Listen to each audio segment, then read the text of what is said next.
코로나에서 4장, 5장을 봅시다. 지난주에 4장까지 공부를 했는데, 이 모로나이가 4장, 5장에 뭘 기록을 했는가 하면은, 장로들과 제사들이 성찬의 떡을 베푸는 방법이 설명되어졌다. 흥미로운 겁니다, 이게. 그래서 여기 성찬 축복에 대한 것이 앞에 4장은 떡에 관한 거고, 5장은 포도주에 관한 거예요. 그러면 우리는 뭘 주목해야 되는가 하면 모로나이 4장하고 5장은 성찬 축복에 관한 거예요. 그러면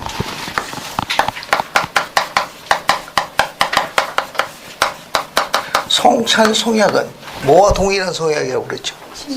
침례 성약과 동일한.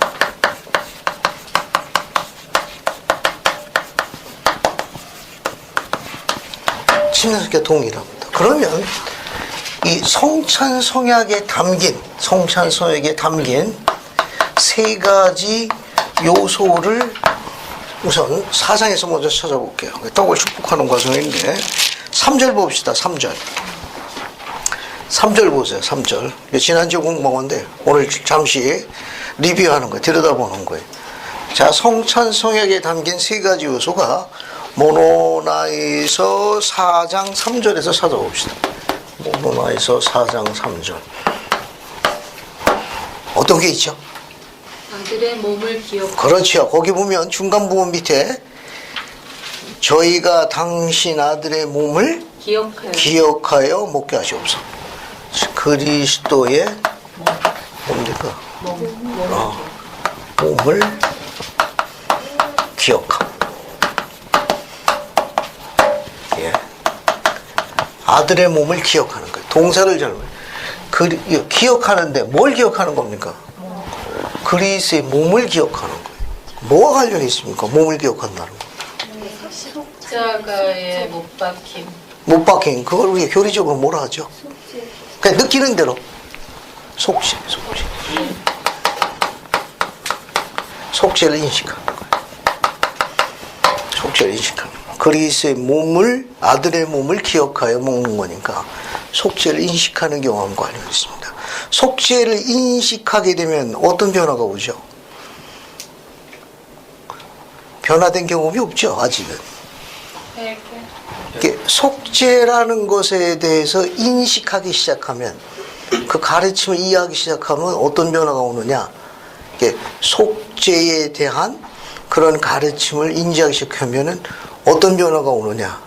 이제 영이 임하기 시작하는 거예요. 이해의 영이 오기 시작해요. 그러니까 아무 죄도 없는 분이 나를 위해서 대신 돌아왔다는 거에 대해서 이제 그분을 기쁘게 하지 못한 내 생활이 가슴이 아픈 거예요. 마음이 아픈 거예요. 그걸 상한 마음이라고.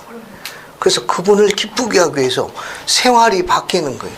생활이 안 바뀌는 거는, 변화가 없는 건 영이 임하지 않아서 그래요. 영이 임하지 않은 이유는 속죄에 대해서 아무 이해력을 가지고 노력하지 않아서 그래요. 그래서 성찬을 취하는 게 왜 중요한가 하면은 변화예요. 이 변화가 우리가 교리적으로 거듭난다고 그러는데, 거듭난다는 건 영이 초대돼야 돼요. 그래서 성찬이 마련된 거예요.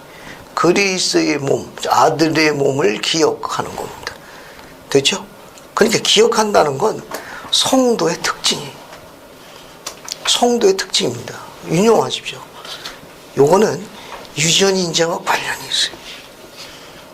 우리가 그리스도의 속죄를 기억하게 되면 우리 몸 안에 그 인자가 생기고, 이 인자는 내 아들에게까지 대를 물리는 거예요.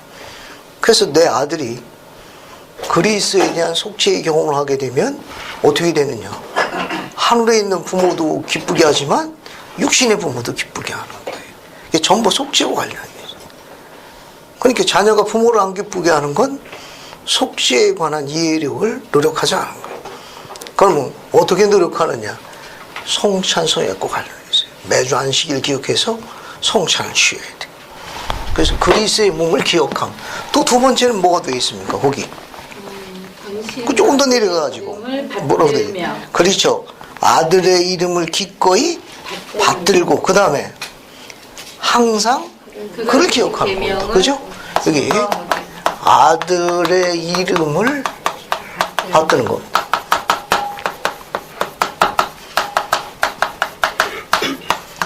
항상 그를 기억하는 겁니다. 아들의 이름을 받든다. 아들의 이름을 받들고 항상 그를 기억하는데, 이름을 받드는 거, 이게 무슨 뜻입니까?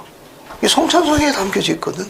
그리스도의 몸, 아들의 몸을 기억한다는 거는 속죄와 관련이 있다는 걸 이해가 되는데, 아들의 이름을, 그리스도의 이름을 받든다는 건 무슨 의미입니까?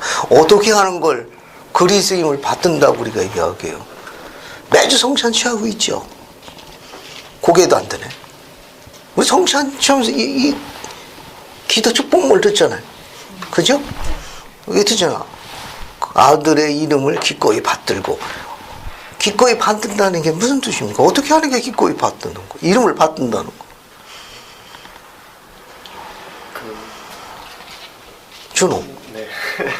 얼굴 피고 괜찮아? 네. 제가 기억나는 게 하나 있는데, 네. 전에 싱클리 회장님께서 왜 우리 교회에 십자가가 없냐고 물었을 때, 우리 회원 자신이 십자가가 된다는 식이었기 때문에 아마 이것의 의미도 우리가 예수 그리스도를 받는다는 게 성도로서 난다는 그런 의미라고 생각합니다. 감사합니다. 화고가 된 신준호 형제입니다. 여러분, 지난주에 나눈 유인물 여기 한번 봐요. 어디를 보시는가 하면, 지난주 나눠진 거 53장, 여기 382쪽을 찾아요. 382쪽. 53장 382쪽. 찾았어요? 네. 거기 보면, 자, 모로나에서 4장 3절에서 예수 그리스도 이름을 받들다. 찾았습니까? 네. 자, 잘 봐요. 델리네이치 옥스 장로님이 설명하신 건데, 여기 다 설명하지 않고 두 번째 밑줄 친 거 봐요. 뭐라고 되어 있는가 하면, 한 가지 분명한 의미는 우리는 침례받을 때 맺은 약속을 새롭게 한다는 거다.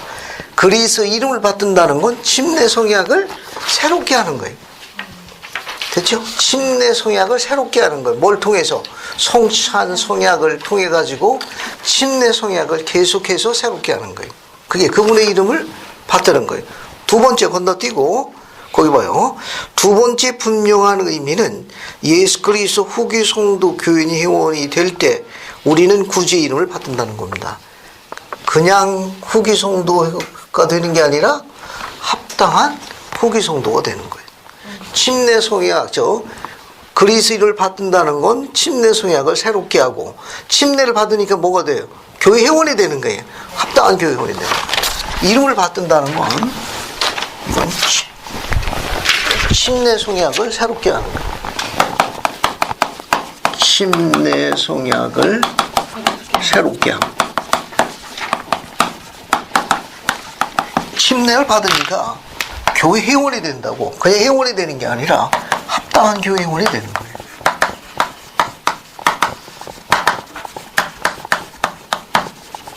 왜냐하면 교회 회원이 누굴 대표합니까? 그리스도를 대표하는 거예요. 여러분 하나하나가 그리스도를 대표한다니까. 여러분들의 행동, 복장, 여러분들이 가지고 있는 가치관, 인생관 전부 다 후기 성도고, 단지 그런 게 아니라 그리스도를 대표하는 거예요. 그래서 그분이 성역을 볼 때 뭐라고 그랬습니까? 세상에 빛이 되라, 소금이 되라 요구한 거예요. 여러분들 교회를 대표하고 그리스도를 대표하는 거예요. 합당한 교회원이 되는 거예요. 건너뛰고 옆으로 가요. 옆으로 가면 383쪽 여기 왼쪽 맨 위에 거 봐. 맨 위에 거. 세 번째의 경우 찾았습니까? 세 번째 의미의 경우 그리스도를 따르는 이는 그분을 섬길 의미가 있다는 걸 사실 알 만큼 충분히 성숙한 사람들이 이 의미를 쉽게 이해할 수 있습니다. 건너뛰고 기꺼이 예수 그리스도 이름을 받는다는 걸 증거함으로써 우리는 기꺼이 주님의 왕국을 일하겠다는 뜻을 표합니다. 자, 이름을 받든다는 건 또 하나가 뭐냐? 뭐가 되는 거예요? 합당한 교원이 되고, 그 다음에 왕국에서 봉사하는 거예요. 주님의 왕국에서 기꺼이 봉사하는 거예요. 이게 그분의 이름을 받드는 거예요. 초심을 잃지 않는 겁니다. 앞에 봐요. 아버지 앞에 영원하신 아버지라고 호칭하죠. 네. 그 영원하다는 개념은 변하지 않는다는 뜻을 이야기하는 거예요. 그분이 시작과 끝이 없다고 그러잖아요. 변한 거예요. 늘 한결같은 거예요. 침례받을 때 약간 거룩했다가 빠른 속도로 안 거룩해지는 건 아직은 여기 나와 있는 그 개념, 그리스의 이름을 받는다는 데 대해서 아직은 이해력이 갖지 않은 거예요. 그러니까 그리스를 받든다는 건 초심이 변함이 없어요. 표시는 변하는데 그 처음에 그분을 따르겠다고 맺은 그 사모하는 그 사랑이 변함없는 거. 그걸 요한계시록에 보면 뭐라고 했느냐? 첫사랑이라고 했다고. 주님께서 첫사랑 받았다고 막 잔소리 하시거든. 어찌 첫사랑을 버리고 그럴 수가 있느냐? 같은 표현. 합당한 교회 회원이 되는 거예요. 그냥 교회원이 아니라 합당한 교회.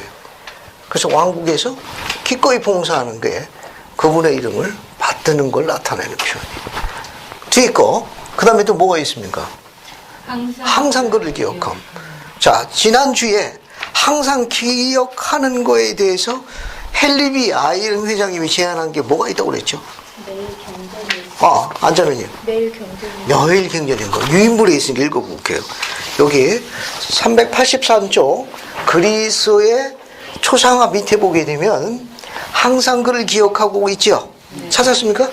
거기 보면 제1회장단의 헨리 아이른 회장은 주님을 기억하는 일을 얼마나 쉽게 잊어버릴 수 있는지, 그리고 그분을 더 자주 기억하기 위해 우리가 무엇을 할 수 있는지 설명했다. 찾았습니까? 네. 이거 한번 읽어볼게요. 연경 갖고 한번 쭉 읽어봐. 선교사 한번 끝까지 다 읽어보라고. 선교 사업을 하신 분들은 아마도 한 번쯤은 벽장에 넣어둔 선교사 일지를 꺼내서 읽어보셨을 것입니다. 여러분이 얼마나 열심히 일했는지, 얼마나 끊임없이 구주를 생각하고 여러분과 여러분이 만나고 가르치고 노력했던 사람들을 위해 치르신 그분의 희생에 대해 얼마나 많이 생각했는지, 또한 얼마나 자주 간절히 기도했는지를 기억하고는 새삼 놀라워했을 것입니다. 그것은 아마도 세상살이 때문에 늘 기억하고 늘 기도했던 상태에서 여러분이 얼마나 멀리 떨어져 있는지를 자각한 데에 오는 충격일 것입니다. 제 말씀의 핵심은 당부, 경고, 그리고 약속입니다. 여러분이 영적으로 발전할 수 있는 단순한 일들을 행하시기를 당부합니다. 주님이 기억하시는 것부터 시작하십시오. 여러분은 자신이 무엇을 알며 무엇을 생각하는지를 기억할 것입니다. 구주께서는 우리가 그분을 알 수 있도록 경전을 주셨는데 그것은 선지자들이 한량없는 값을 치르고 얻은 것입니다. 경전에 몰두하십시오. 여러분이 전에 했던 것보다도 더 많이, 더 효과적으로 읽겠다고 지금 결정하십시오. 감사합니다. 항상 그를 기억하고 성찬성에 담긴 이것을 우리가 그분께 증거하는 게 뭐냐면은 맨 마지막에 경전에 몰두하십시오. 왜? 선지자들이 엄청난 대가를 치르고 얻은 기록이거든. 그런 기록을 우리가 너무 등한히 하는 거예요. 그래서 뒤에 보면 경전에 몰두하십시오. 여러분이 전에 했던 것보다 더 많이, 더 효과적으로 읽겠다고 지금 결심하십시오. 그게 뭐냐? 항상 그를 기억하는 거예요. 자, 그 다음에 여러분 모로나에서 4장 3절 마지막이 뭐냐 하면은 성찬사에게 세 번째가 뭡니까? 그가 주신 계명을 지킬 것을 증거하는 거예요. 그가 주신 계명을 지킬 것을 아버지 앞에 증거하는 거예요.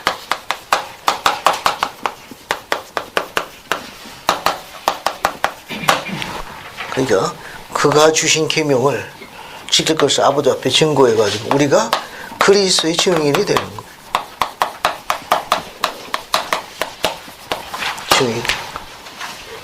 아버지에게 그리스도의 증인이라는 걸 우리가 증거하는 거예요.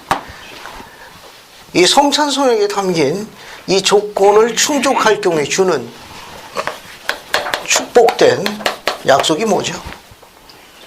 이 세 가지의 요소를 우리가 충족할 경우에 그런 충실한 자에게 주는 약속이 뭐예요?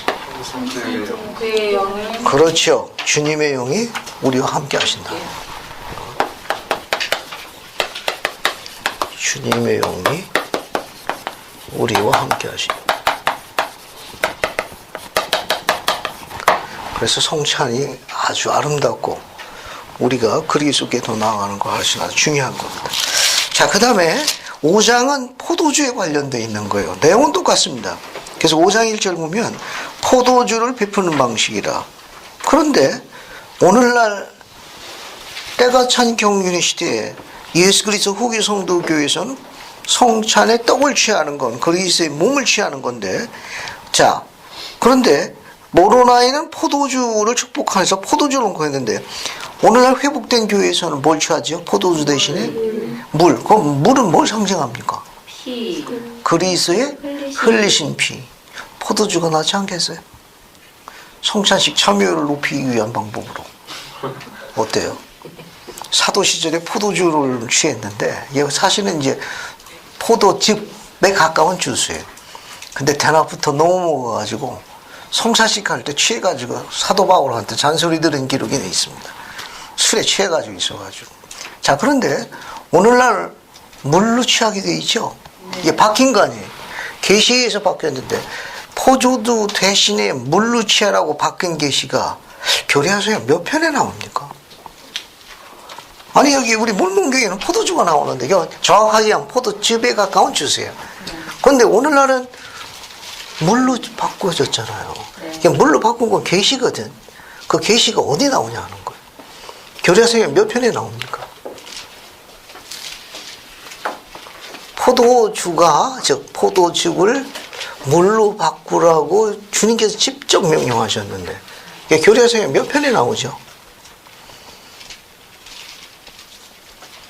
모르겠습니다. 힌트. 교리서약 25편부터 30편 사이에 나오는 홀수편이 25편서부터 30편서에 나오는 홀수편. 절은 5절 이내에 있습니다. 홀수편이야, 홀수편. 27편으로 갈게요. 교리서약 27편 봅시다. 교리서약 27편 봐요. 거기 보면 계시로 직접 주어져 있습니다. 거기.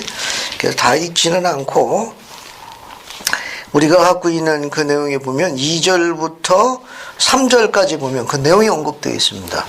신혜 기자님 찾으셨으니까 한번 읽어보세요. 27편 2절 3절. 대저 보라, 내가 너희에게 이르노니 너희가 성찬을 취할 때 너희를 위하여 버린 내 몸과 너희 죄사함을 위하여 흘린 내 피를 아버지께 기념하면서 내 영광만을 전념하여 행할진대 너희가 무엇을 먹든지 무엇을 마시든지 문제가 되지 아니하느니라. 그런즉 한 가지 계명을 내가 너희에게 주노니 너희 원수에게서 포도주나 독한 음료를 구입하지 말지니라. 감사합니다.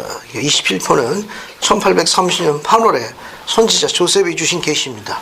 그러니까 여기 보게 되면 내 영광만을 전념하여 구하여 행할진대 너희가 무엇을 먹든지 무엇을 마시든지 문제될 게 없다. 그죠?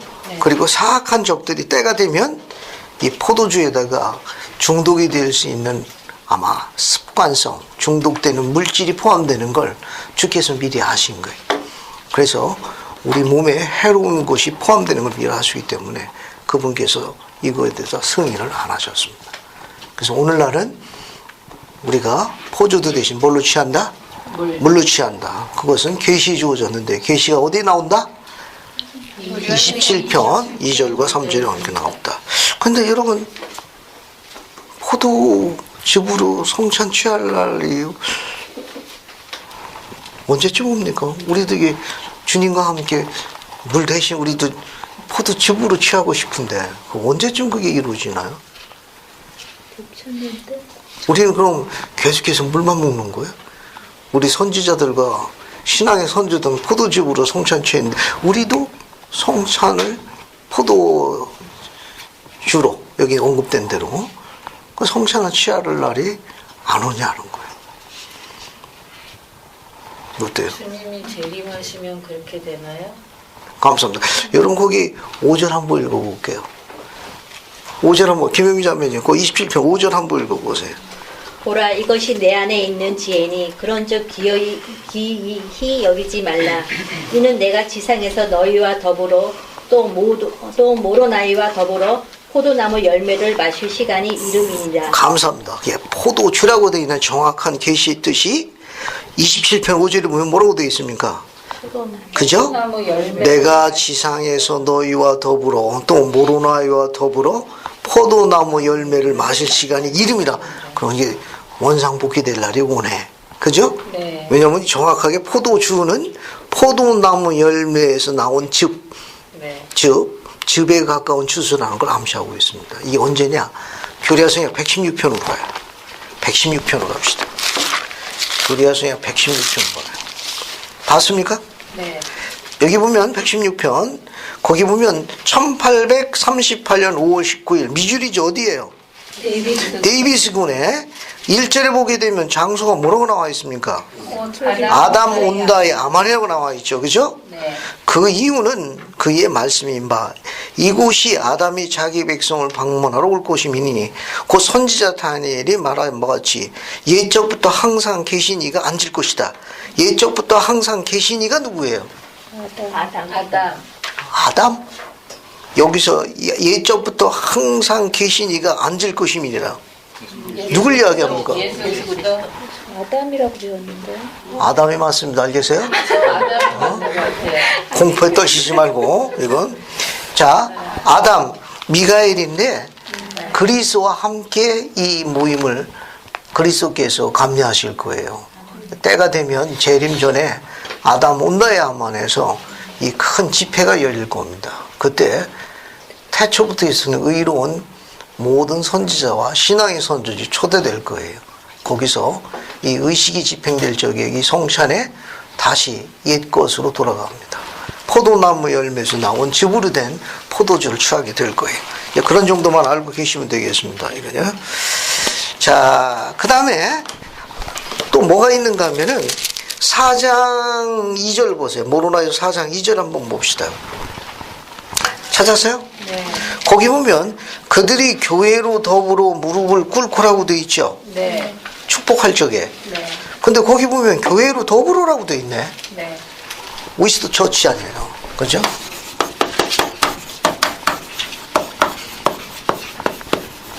교회와 함께, 교회와 더불어 이렇게 돼 있잖아요. 네. 그죠? 이게 선체 축복인데 교회와 더불으라고 돼 있는 건 무슨 뜻이냐? 교리화성역 20편 또 봅시다. 똑같아요. 교리화성역 20편도. 교리화성역 20편 봐요. 20편 어딜 보시는가 하면은 76절 봐요. 20편 76절. 봤습니까? 교리화성역 20편 76절이에요. 장로나 제사가 이를 베풀어 하나니 그는 다음과 같은 방식으로 베풀어야 하냐. 거기 뭐라고 게시되어 있습니까? 교회와 더불어 그는 교회와 더불어 뭐라고 되어 있어요? 무릎을 꿇고 엄숙한 기도로 아버지를 부르고 말하기를. 교회와 더불어 뒤에 어떤 문장이 있습니까? 무릎을 꿇고. 교회가 무릎을 꿇는 거예요? 아니요. 아니, 교회가 무릎을 꿇는다는 뜻이냐고. 성도. 그럼 다시 앞에 봐요. 모로나에서 4장 2절 다시 봐요. 봤습니까? 네. 교회로 더불어 무릎을 꿇고. 교회가 무릎을 꿇는 겁니까? 교회 회원이 무릎을 꿇는 겁니까? 교회 회원. 그렇죠. 지명된 영혼이 무릎을 꿇는다는 뜻으로 해석되어지는 성구인데, 이 번역이 교회로 더불어 있어가지고 약간 의아하게 생각하는 반론이 있습니다. 이 문제가 뭐냐면 교회 회원 앞에서 지명받은 자가 무릎을 꿇고 축복하라는 뜻을 이해하십니다. 이건 위스더 처치라는 말은 in the presence, 면전에서 of the church members. 그러니까 교회 회원 면전에서 지명받은 자가 무릎을 꿇고 축복하라. 그런 뜻으로 이해하시면 되겠습니다. 자, 그럼 뒤로 넘어갈게요. 이제 6장으로 갑니다. 6장 봐요. 6장 보면 침례에 관해서 이야기하는 거예요. 왜냐하면 6장 서문에 보면 회개하는 사람들은 침례를 받고 교제를 나눔, 회개하는 교회원들은 성용서를 받음, 모임은 성신의 권도 인도됨. 아주 주옥 같은 글이. 그런데 침례를 받으려면 어떻게 해야 되느냐? 6장 2절 봐요. 6장 2절 보면 거기 모로나에서 6장 2절 보면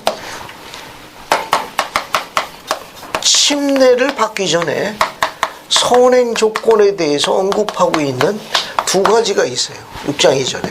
그 침례를 받기 전에 선행 조건이 두 가지가 있다는 거. 하나는 뭐예요? 상한 마음, broken heart. 상한 마음. 그 다음 통해하는 심령이 나오죠.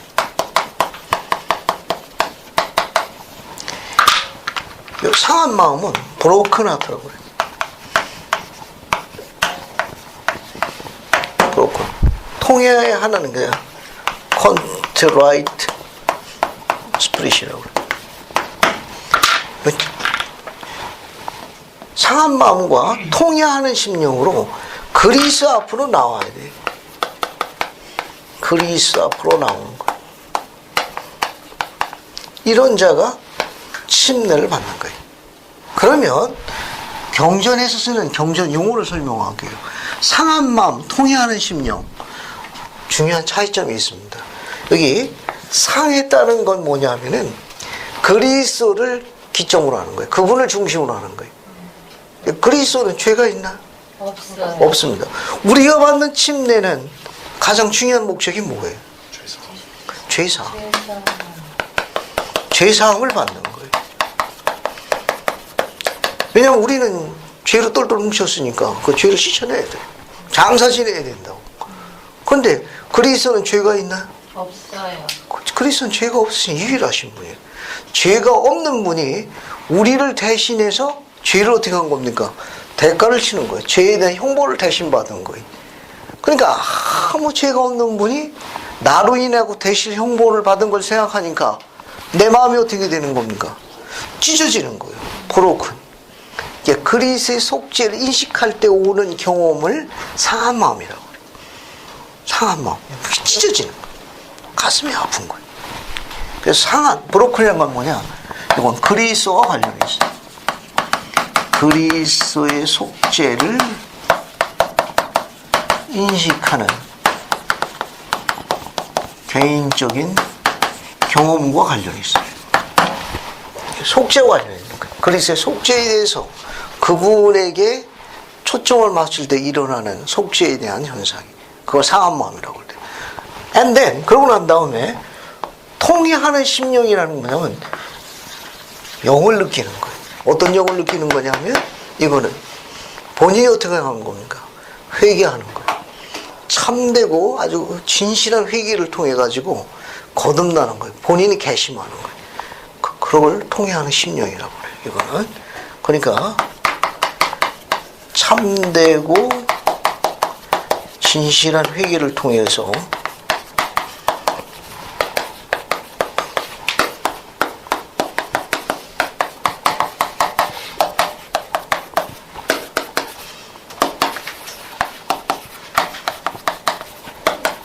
인식하는 거예요. 그러니까 통해하는 심령은 본인이 개심하는 과정을 인식하는 거예요. 그런 과정이에요. 그러니까 상한 마음이라는 건 그리스의 속죄를 인식하는 경험이고, 통해하는 심령은 자신의 개심 과정과 관련이 있어요. 이거는. 그래서 상한 마음은 그리스의 속죄와 관련이 있는 거고, 통해하는 심령은 개심 과정하고 관련이 있다고 보면 돼요. 자신의 개심 과정과 관련이 있는 거예요. 이 경전의 용어예요. 그럼 경전을 이해하는데 훨씬 더 이해가 빠릅니다. 자, 그 다음에 거기 4절로 넘어가요. 4절로 넘어가면 질문이 있어요. 그 어린 때 8살 때 되면 이제 만 8살 되면 침례를 받게 되잖아요. 어떻게? 만 8살 되면 이제 침례를 그렇지. 받잖아요. 근데 그때 그 제가 또 딱히 그렇게 상한 마음을 가지거나 통해하는 심령을 가지지 않았는데 침례를 갈 수 있었는데 그런 이유가. 그렇지. 준호 질문이 조금 빨랐습니다. 그 뒷장이 어린아이 침례예요. 어린아이. 준호가 침례 받는 건 조금 다릅니다. 알겠어요? 이게 회원 자녀가 이렇게 자라나가지고 여기 개종자가 아니에요. 조금 다릅니다. 알겠어요? 나이 들어서 침례 받아서 그런 의미 모르고 받는. 그게 이게 준호나 이렇게 회원 직계 자녀들은 개종자가 아니에요. 여기는 개종자를 이야기하는 거. 그렇죠. 거기 준호는 이제 세미나리 열심히 하고 종교원 다니면서 이제 상하고 통해하는 심령을 갖겠지. 응?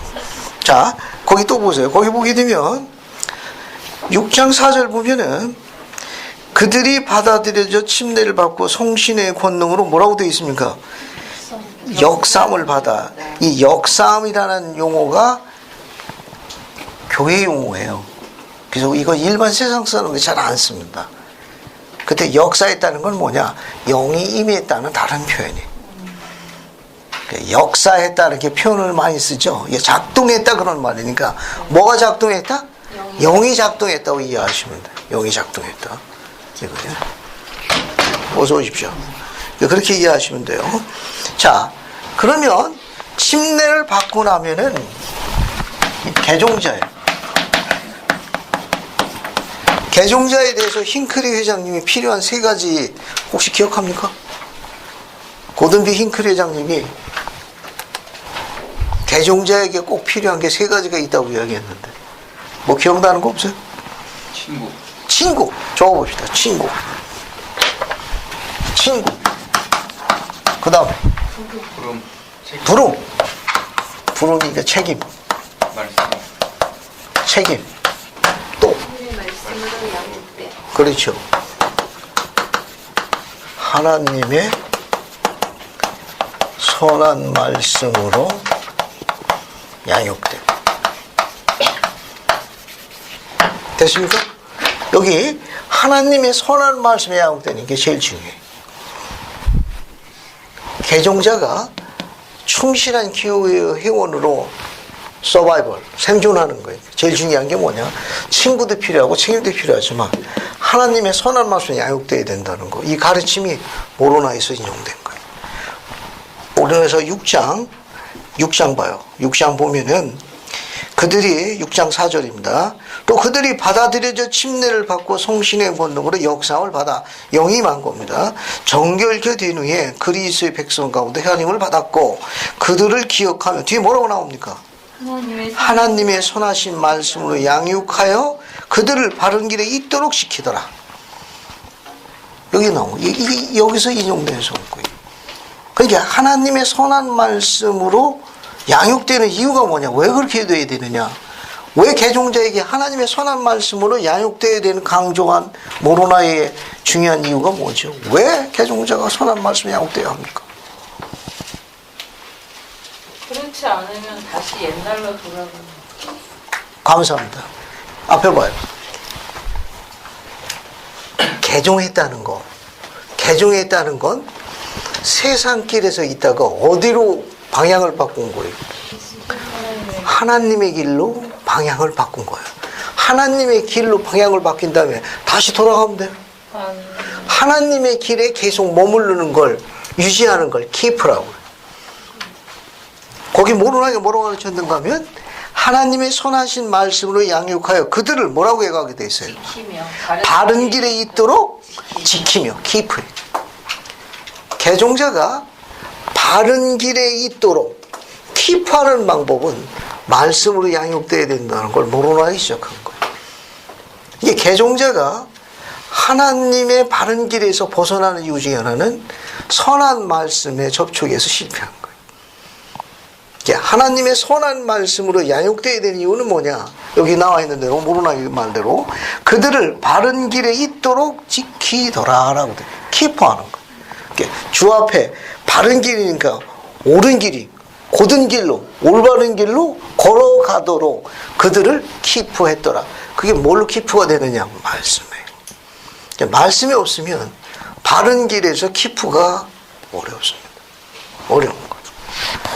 자, 그 정도 보시면 되겠고요. 그래서 그 다음에 이제 9절 봐요. 9절 보면 교회 모임에 대해서 이야기하는 겁니다. 그들의 모임은 교회에 의해서 영의 역사하심을 따라 성신의 권능으로 인도되었나니 이는 성신의 권능이 그들을 인도하여 혹 가르치거나 권면하거나 또는 기도하거나 또는 간구하거나 또는 노래하게 하는 대로 그것이 가졌더라. 즉 이렇게 조금 전에 이야기한 대로 교회 모임에 관한 성신의 인도에 대한 걸 이야기합니다. 우리 교회 모든 모임은 신권의 권능과 권세에 의해서 성신의 인도를 받고 있는 독특한 모임이에요. 이 세상에 이런 모임은 후기 성도만 갖고 있는 특권입니다. 됐습니까? 그래서 이 가르침이 왜 중요한가 하면은 개종자가 하나님의 선하신 말씀에 양육되고 주 앞에 바른 길에 있도록 기포하는 거예요. 그래서 그들이 개인적으로 어떻게 되느냐? 자신의 계시를 받을 수 있는 영의 능력을 향상시켜야 돼요. 그래서 자신의 개인적인 계시를 받는 가장 감미로운 시간이 어딘가 하면 어디에? 성찬 성약을 기억한 성찬식이.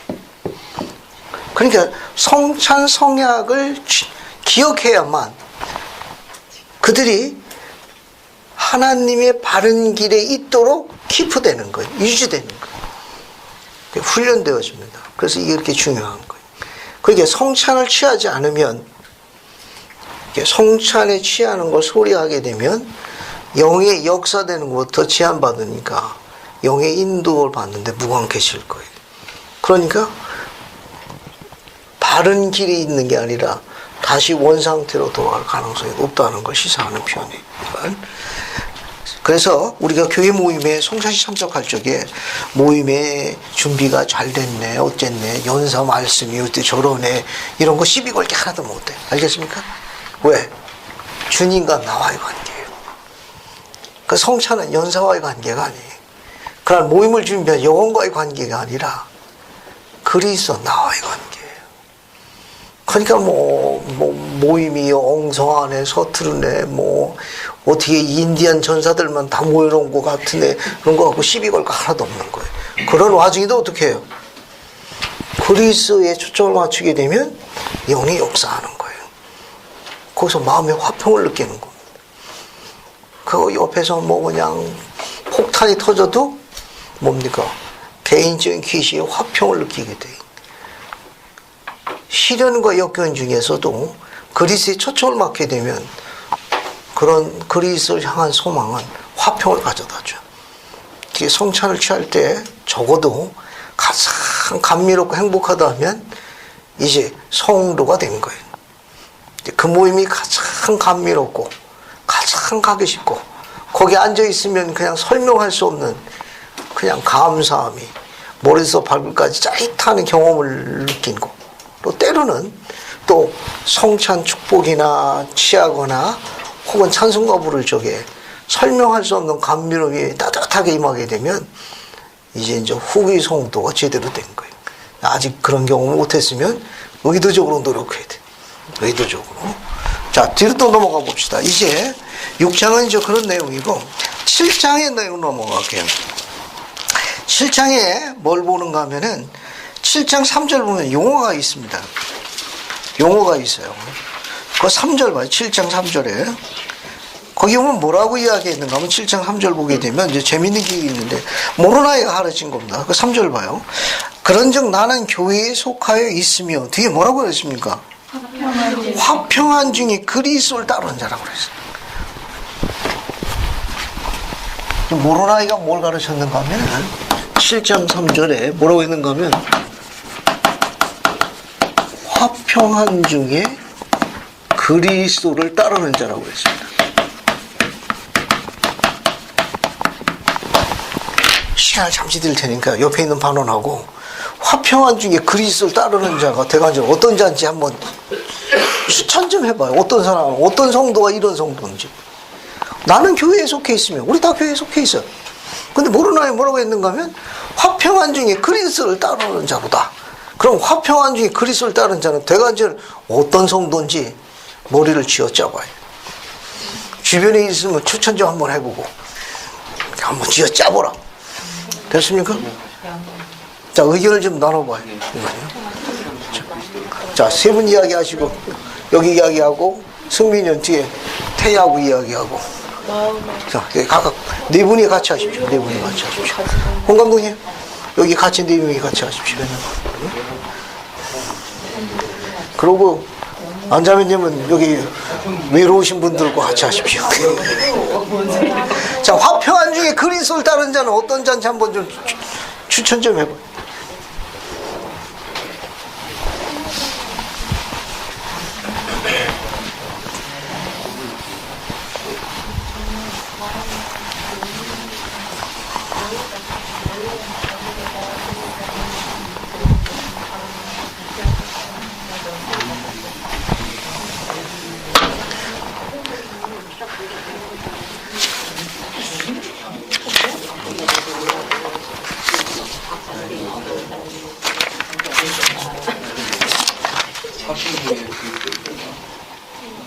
그리스도의 죽음을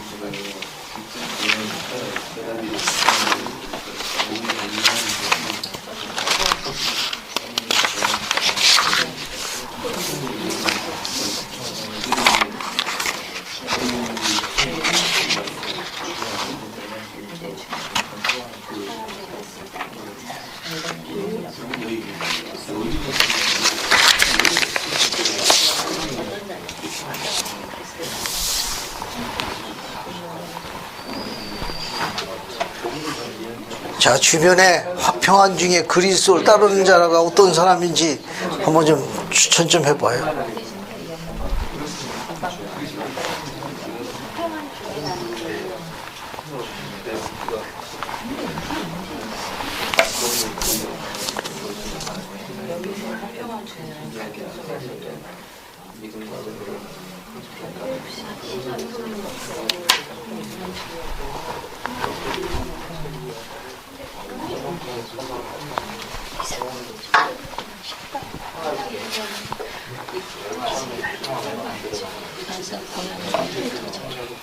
지금 그 노하기를 더디함에 대한 테마에 대해서 그 말씀을 할 때는 이제 그 초점을 맞춰듣기에 도대체 어느 말 그러니까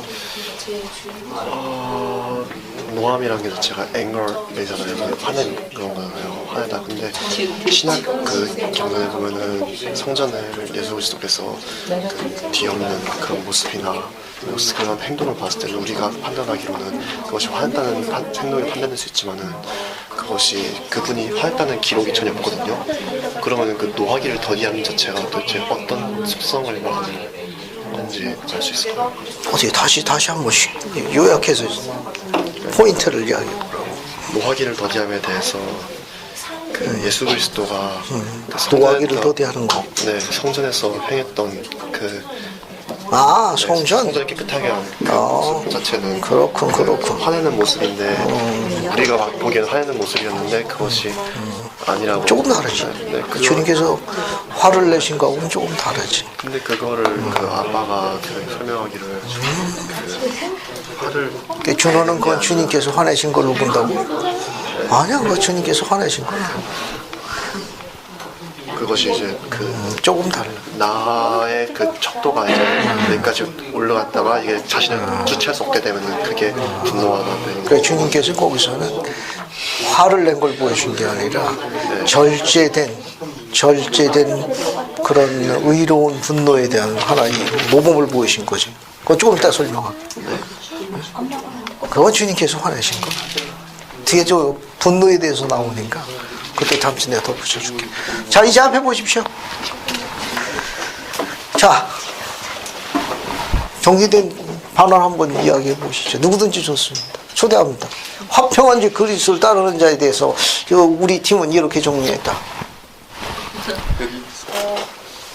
그러니까 저희는 화평주의 그리스도를 따르는 자는 마음의 여유를 가지고 생활하고 복음 받아들인 자로 했는데 제가 아시는 분이 제가 순천지부 다녔을 때 전 감독님이셨는데 되게 항상 어디 무엇을 하든 마음의 여유를 가지고 하셨어요. 그리고 아이들이 대할 때나 청소년을 대할 때, 어른을 대할 때 항상 그 눈높이에 맞추셔서 되게 그분을 보면은 이 말씀처럼 화평주의 그리스도를 따르는 자 같다라는 느낌이 되게 들었어요. 그래서 저 반원들이랑 나눴어요, 그 얘기를. 감독님이셨습니까? 네, 아유, 감독님이었어요. 그 와드 회원들, 복받은 회원들이네. 감사합니다. 또 다른 것도 의견 갖고 계신 분 있으면 또 부언하실 만한 거. 좋습니다. 여러분 할 얘기가 많이 판단이 되는데 또 우리도 진도에 나가야 되니까. 기획씨가 할 말이 있군요. 이야기하십시오. 네, 준호. 그 영어로 되어 보니까 peaceable followers of Christ라 돼 있는데 그 평화라는 것 자체가 우리가 분노를 표출하지 않는 그런 상태, 서로 간에 그 다툼이 없는 상태니까 아마 화평하게 하는 자라는 비슷한 의미로서 쓰인 것 같은데. 됐어, 그 정도. 준호는 집에서 화 잘 안 내지? 네? 네. 장자로서 내 동생들 잘 보살피고 부모님께 시키는 신부는도 기꺼운 마음으로 모범을 보이는 거지. 그때 대답이 없네. 자, 여러분, 오늘 하루 유인물 중에 모로나에서 8장 9장 여기 395쪽을 찾아봐요. 모로나에서 8장 9장 유인물 395쪽. 395쪽 찾았습니까? 그 오른쪽 맨 위에 봐요. 보면 70인 프란시스코 제이 비냐스 장로는 찾았습니까? 이게 395쪽 오른쪽 맨 위에 문단. 오른쪽 맨 위에 문단. 여기 395쪽이에요. 그래서 오른쪽 맨 위에 보면 70인인 프란시스코 제이 비냐스 장로는 찾았어요? 네. 그 인용문 봐. 김준아 한번 읽어봐요. 몽땅. 몽땅 읽어봐. 마음이 온유하고 겸손한 사람의 특징을 다음과 같이 설명하셨다. 마음이 온유하고 겸손하며 성신과 함께하는 사람은 다른 사람의 감정을 다치게 하거나 상하게 하려는 마음이 전혀 없으며 다른 사람에게 받은 상처도 개의치 않을 것입니다. 그런 사람은 배우자와 자녀를 사랑하고 존중하며 상대하는 모든 사람과 좋은 관계를 유지할 것입니다. 교회 지도자로서도 가정에서 적용하는 원리를 교회에서 똑같이 적용할 것이며 그것을 통해 가정에서 보이는 모습과 교회에서 보이는 모습 사이에 차이가 없음을 보여줄 것입니다. 감사합니다. 차이가 없는 거예요. 교회에서나 가정에서나 차이가 없어요. 한결같은 거. 화평한 중에 그리스도를 따르는 자의 특징을 이야기하는 겁니다. 한 번 더 읽어볼게요. 여러분 주변에 있는데 뭐라고 되어 있는가 하면 마음이 온유하고 겸손하다는 건 성신이 함께하는 사람의 특징이에요. 영이 함께해야만 이런 사람이 됩니다. 영이 없으면 이게 불가능해요. 이게 성신이 영으로 충만한 사람의 특징은 뭐냐? 마음이 온유하고 겸손해. 다른 사람을 상처를 안 주고 다른 사람이 상처를 준다 하더라도 개의치 않고 my way, 내 길을 그리스도 앞에 바른 길로 굳건히 걸어가는 사람이. 주문이 어렵죠. 그런데 기록은 배울 필요성이 있어요. 여기 보면 마음이 온유하고 겸손하며 성신과 함께하는 사람. 이게 성신이 영이 충만해야만 마음이 온유하고 겸손한 사람이. 그런 사람은 어떻게 되느냐? 다른 사람의 감정을 다치게 하거나 상하게 하려는 마음이 전혀 없으며 다른 사람이 받은 상처도 어떻게 해야 됩니까? 개의치 않는 거예요. 잘 보세요. 이 뒤에 8장 40 공부하는데 미리 앞당겨서 공부하는 거예요. 영이 함께 한다는 건 뭘 이야기하는가 하면 다른 사람의 상처도 주지도 않고 꼭 상처를 받을 수도 있어요. 그것이 내 잘못인지 외부에서 그건 중요한 게 못 됩니다. 어쨌든 상처를 받을 수가 있을 적에 개의치 않는 것도 영이 함께 해야 돼. 엄청 억울하지. 너무 억울하죠. 벽에다 이마를 짚고 그래도 분이 안 풀리지. 씩씩거리죠. 하지만 여기 모로나의 가르침에 보게 되면 뭐냐 하면은 화평한 중에 그리스도를 따르는 자의 특징입니다. 그 자는 교회에서나 교회가 아니거나 가정에서 어디나 한결같은 거예요. 어때요? 그런 남자를 남편으로 한번 데리고 살면 어떨까? 자, 데리고 산다 이거 말이 좀 못해가지고 이제 정리할게요. 어때요? 이렇게 내 아들과 딸의 미래의 아버지가 이런 남자면 어떨 것 같습니까? 호기성도의 하이라이트는 가정이라는 가족생활입니다. 이 하이라이트. 거기에 모든 게 다 집결되어 있어요. 그러니까 세상은 못 보는데요. 오직 하늘에 계신 아버지만 보는 그 은밀한 장소에서 가족을 상처 주지 아니하고 혹 가족이 상처 주도 개의치 않고 굳건히 그리스도 앞으로 의지가 되어 나가는 사람을 뭐라고 했느냐? 나는 교회에 속하여 있고 화평한 주 그리스도를 따르는 자라고 증거합니다. 모로나의 시대의 삶은 상상해도 끔찍한 시기예요. 그 시기에도 그는 이렇게 걸어간 자입니다. 이게 설명할 수 없는 시기. 지금은 다 맞아 죽었어요. 아무도 없어요. 이거 끔찍한 세월이에요. 그래도 그리스도를 따르는 자로서의 모범을 보인 신앙의 선조. 우리도 이런 모범을 배워야 합니다. 그래서 준호가 조금 전에 분노에 대해서 이야기했는데 그건 이제 8장 가서 다시 설명할 거예요. 그러니까 화평한 중에 그리스도를 따르는 자는 주님의 영으로 충만해 있다는 다른 표현이에요. 주님의 영으로 충만했다는 건 다른 사람에게 상처를 안 준다는 거. 또 상처를 받는다 하더라도 뭡니까? 개의치 아니하고 주님의 계명을 충실히 지키는 사람을 표현하는 표현이에요. 됐죠? 이게 화평한 중에 그리스도를 따르는 왜? 이 화평이라는 근원은 그리스도에게서 오는 거예요. 그분은 하나가 되게 하시는 분이에요. 그 싸우고 쪼개고 하는 건 악이라고 정반대 개념이에요. 시온이라는 건 하나가 되게 하는 거거든. 근데 화평한 중 시온의 개념.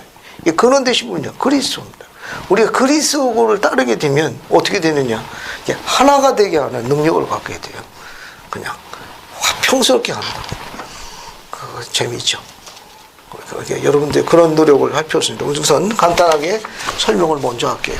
그 다음에 이제 6, 7, 8절을 한번 세 절 읽어볼게요. 이 절도 재미있습니다. 6, 7, 8절을 한번 읽어보겠습니다. 저기 이승민 형제고 6, 7, 8절 한번 쭉 읽어봐요. 이에 이제 내 아들아 나는 너희가 부지런히 일하여 이 큰 모로나에서 7장 6, 7, 8절.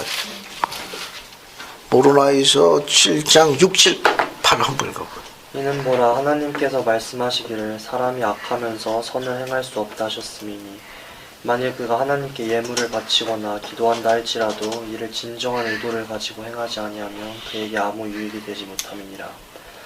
이는 보라 그것이 그에게 의로 여김이 되지 아니함이니라. 보라 사람이 악하면서 예물을 드리면 마지 못하여 그렇게 함이라. 그리하여 마치 예물을 드리지 아니한 것처럼 그에게 여겨지나니 그런즉 그는 하나님 앞에 악한 것으로 여김을 받느니라. 감사합니다. 여러분 이 문장은 우리가 갖고 있는 인용문에 보게 되면 훨씬 더 쉽게 이해할 수 있습니다. 한번 찾아서 한번 읽어볼게요. 여러분 모로나에서 7장 어디를 보시는가 하면은 388쪽을 봐요. 388쪽. 메론지 롱리 회장님의 경험이 나와 있습니다. 여기 모로나에서 7장 388쪽 좌측편 밑에 있는 거 봐요. 왼쪽 편 밑에 중간부 밑에 보면 제1회장단의 메리원지 롬리 회장은 순수한 동기로 의로운 일을 행하는 것이 중요하다는 강조에 다음 경우를 나누었다. 찾았습니까? 네.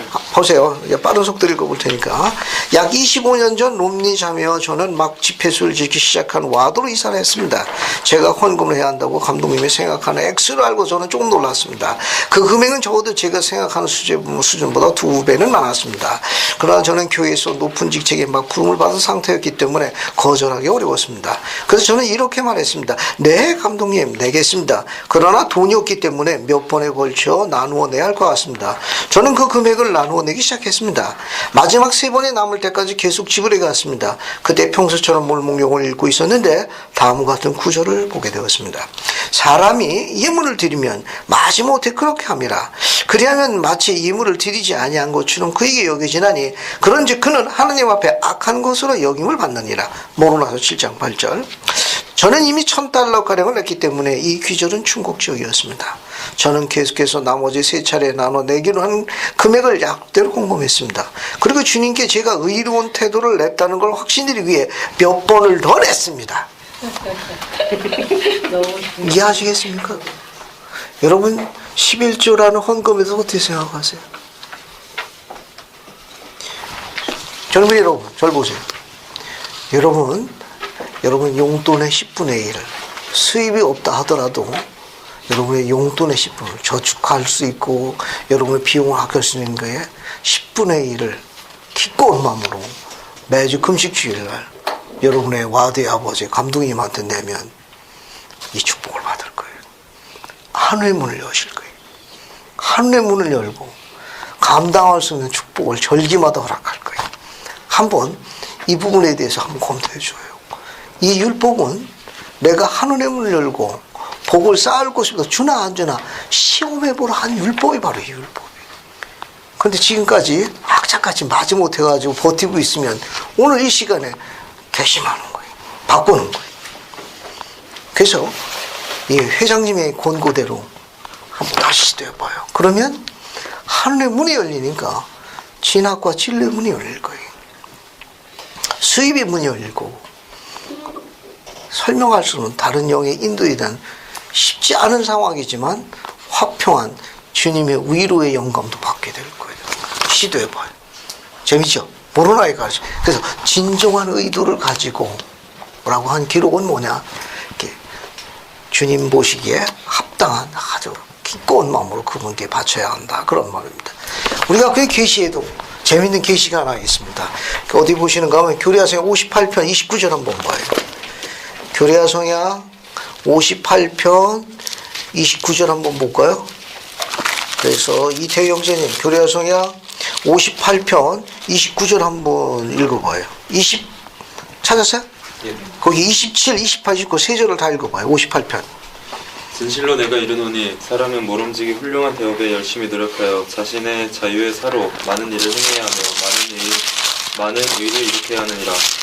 이는 능력이 그들에게 있고 이로써 그들이 스스로 선택 의지를 행사하는 자가 되는 까닭이니 사람이 선을 행하는 만큼 결코 자기의 상을 잃지 아니하리라. 그러나 명령을 받기까지는 아무 일도 하지 않다가 의심하는 마음으로 명령을 받고 그것을 게을리 지키는 자 그는 정죄를 받느니라. 감사합니다. 혹시 이성구 여러분 즐기하는 반원 있는 거 아니에요? 한번 주의 깊게 한번 들어가 보십시오. 자, 그 다음에 이제 7장 이 정도 보고요.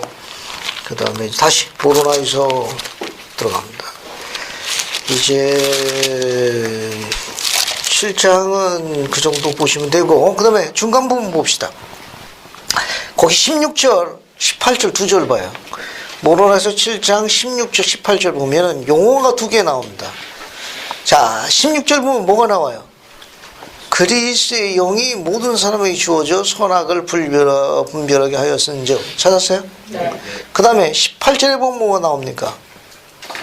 너희가 판단할 수 있는 빛, 곧 그리스의 빛을 알고 있은즉. 용어가 두 개 나와 있죠. 뭐가 나와 있습니까?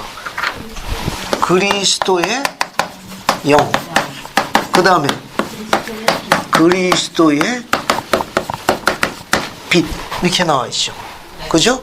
그 다음에 우리가 여기서 비교해 볼 게 뭐가 있는가 하면은 우리는 성신이라는 게 있어요. 그죠? 그러니까 그리스의 영, 그리스의 빛하고 성신인데 요건 조금 달라요. 좀 다른데 오늘은 개관만 설명할 거예요. 앞으로 복음교를 통하고 좀 더 자세하게 공부할 거예요. 이 성신은 신의 구성원이에요.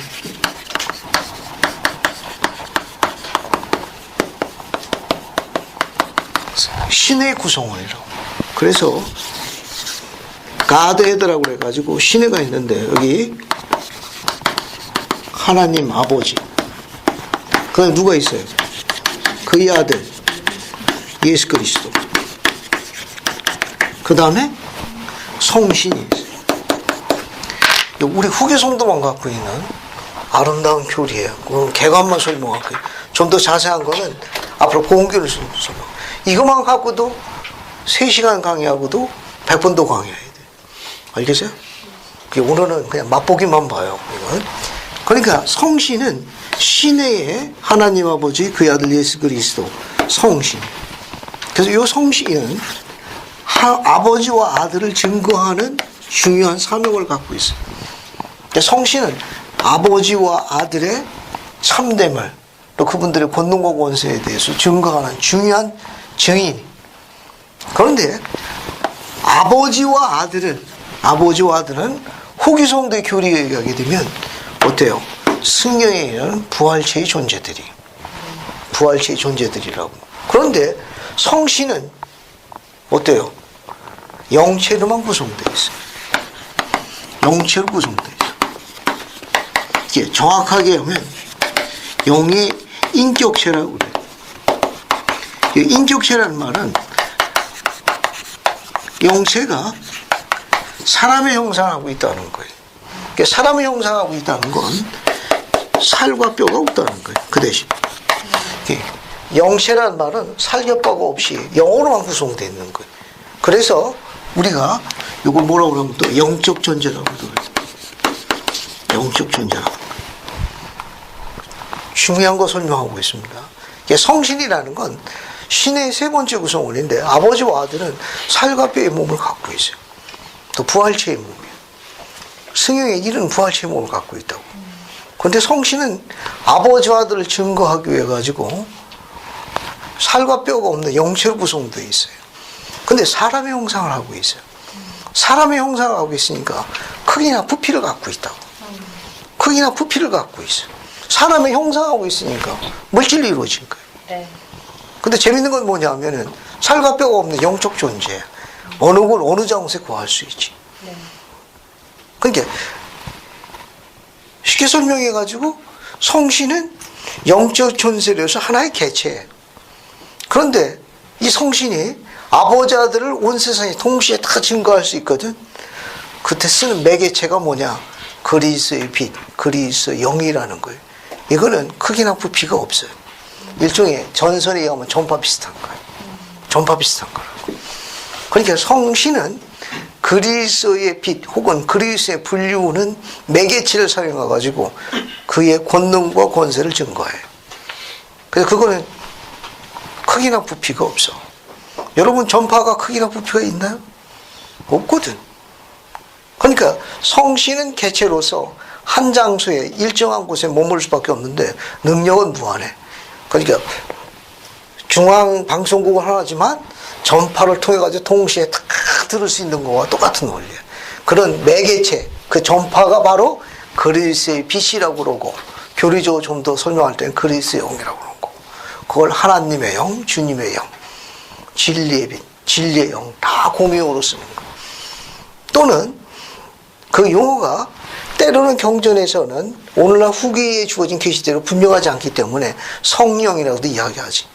그러니까 용어가 굉장히 약간 복잡해요. 그래서 쉽게 설명해가지고 모로나에서를 기준해가지고 그리스의 영, 그리스의 빛은 크기나 부피가 없는 그런 온 세상에 사람들을 누구로 그리스 앞으로 인도해주는 선행하는 그런 영이라고 이해하시면 돼요.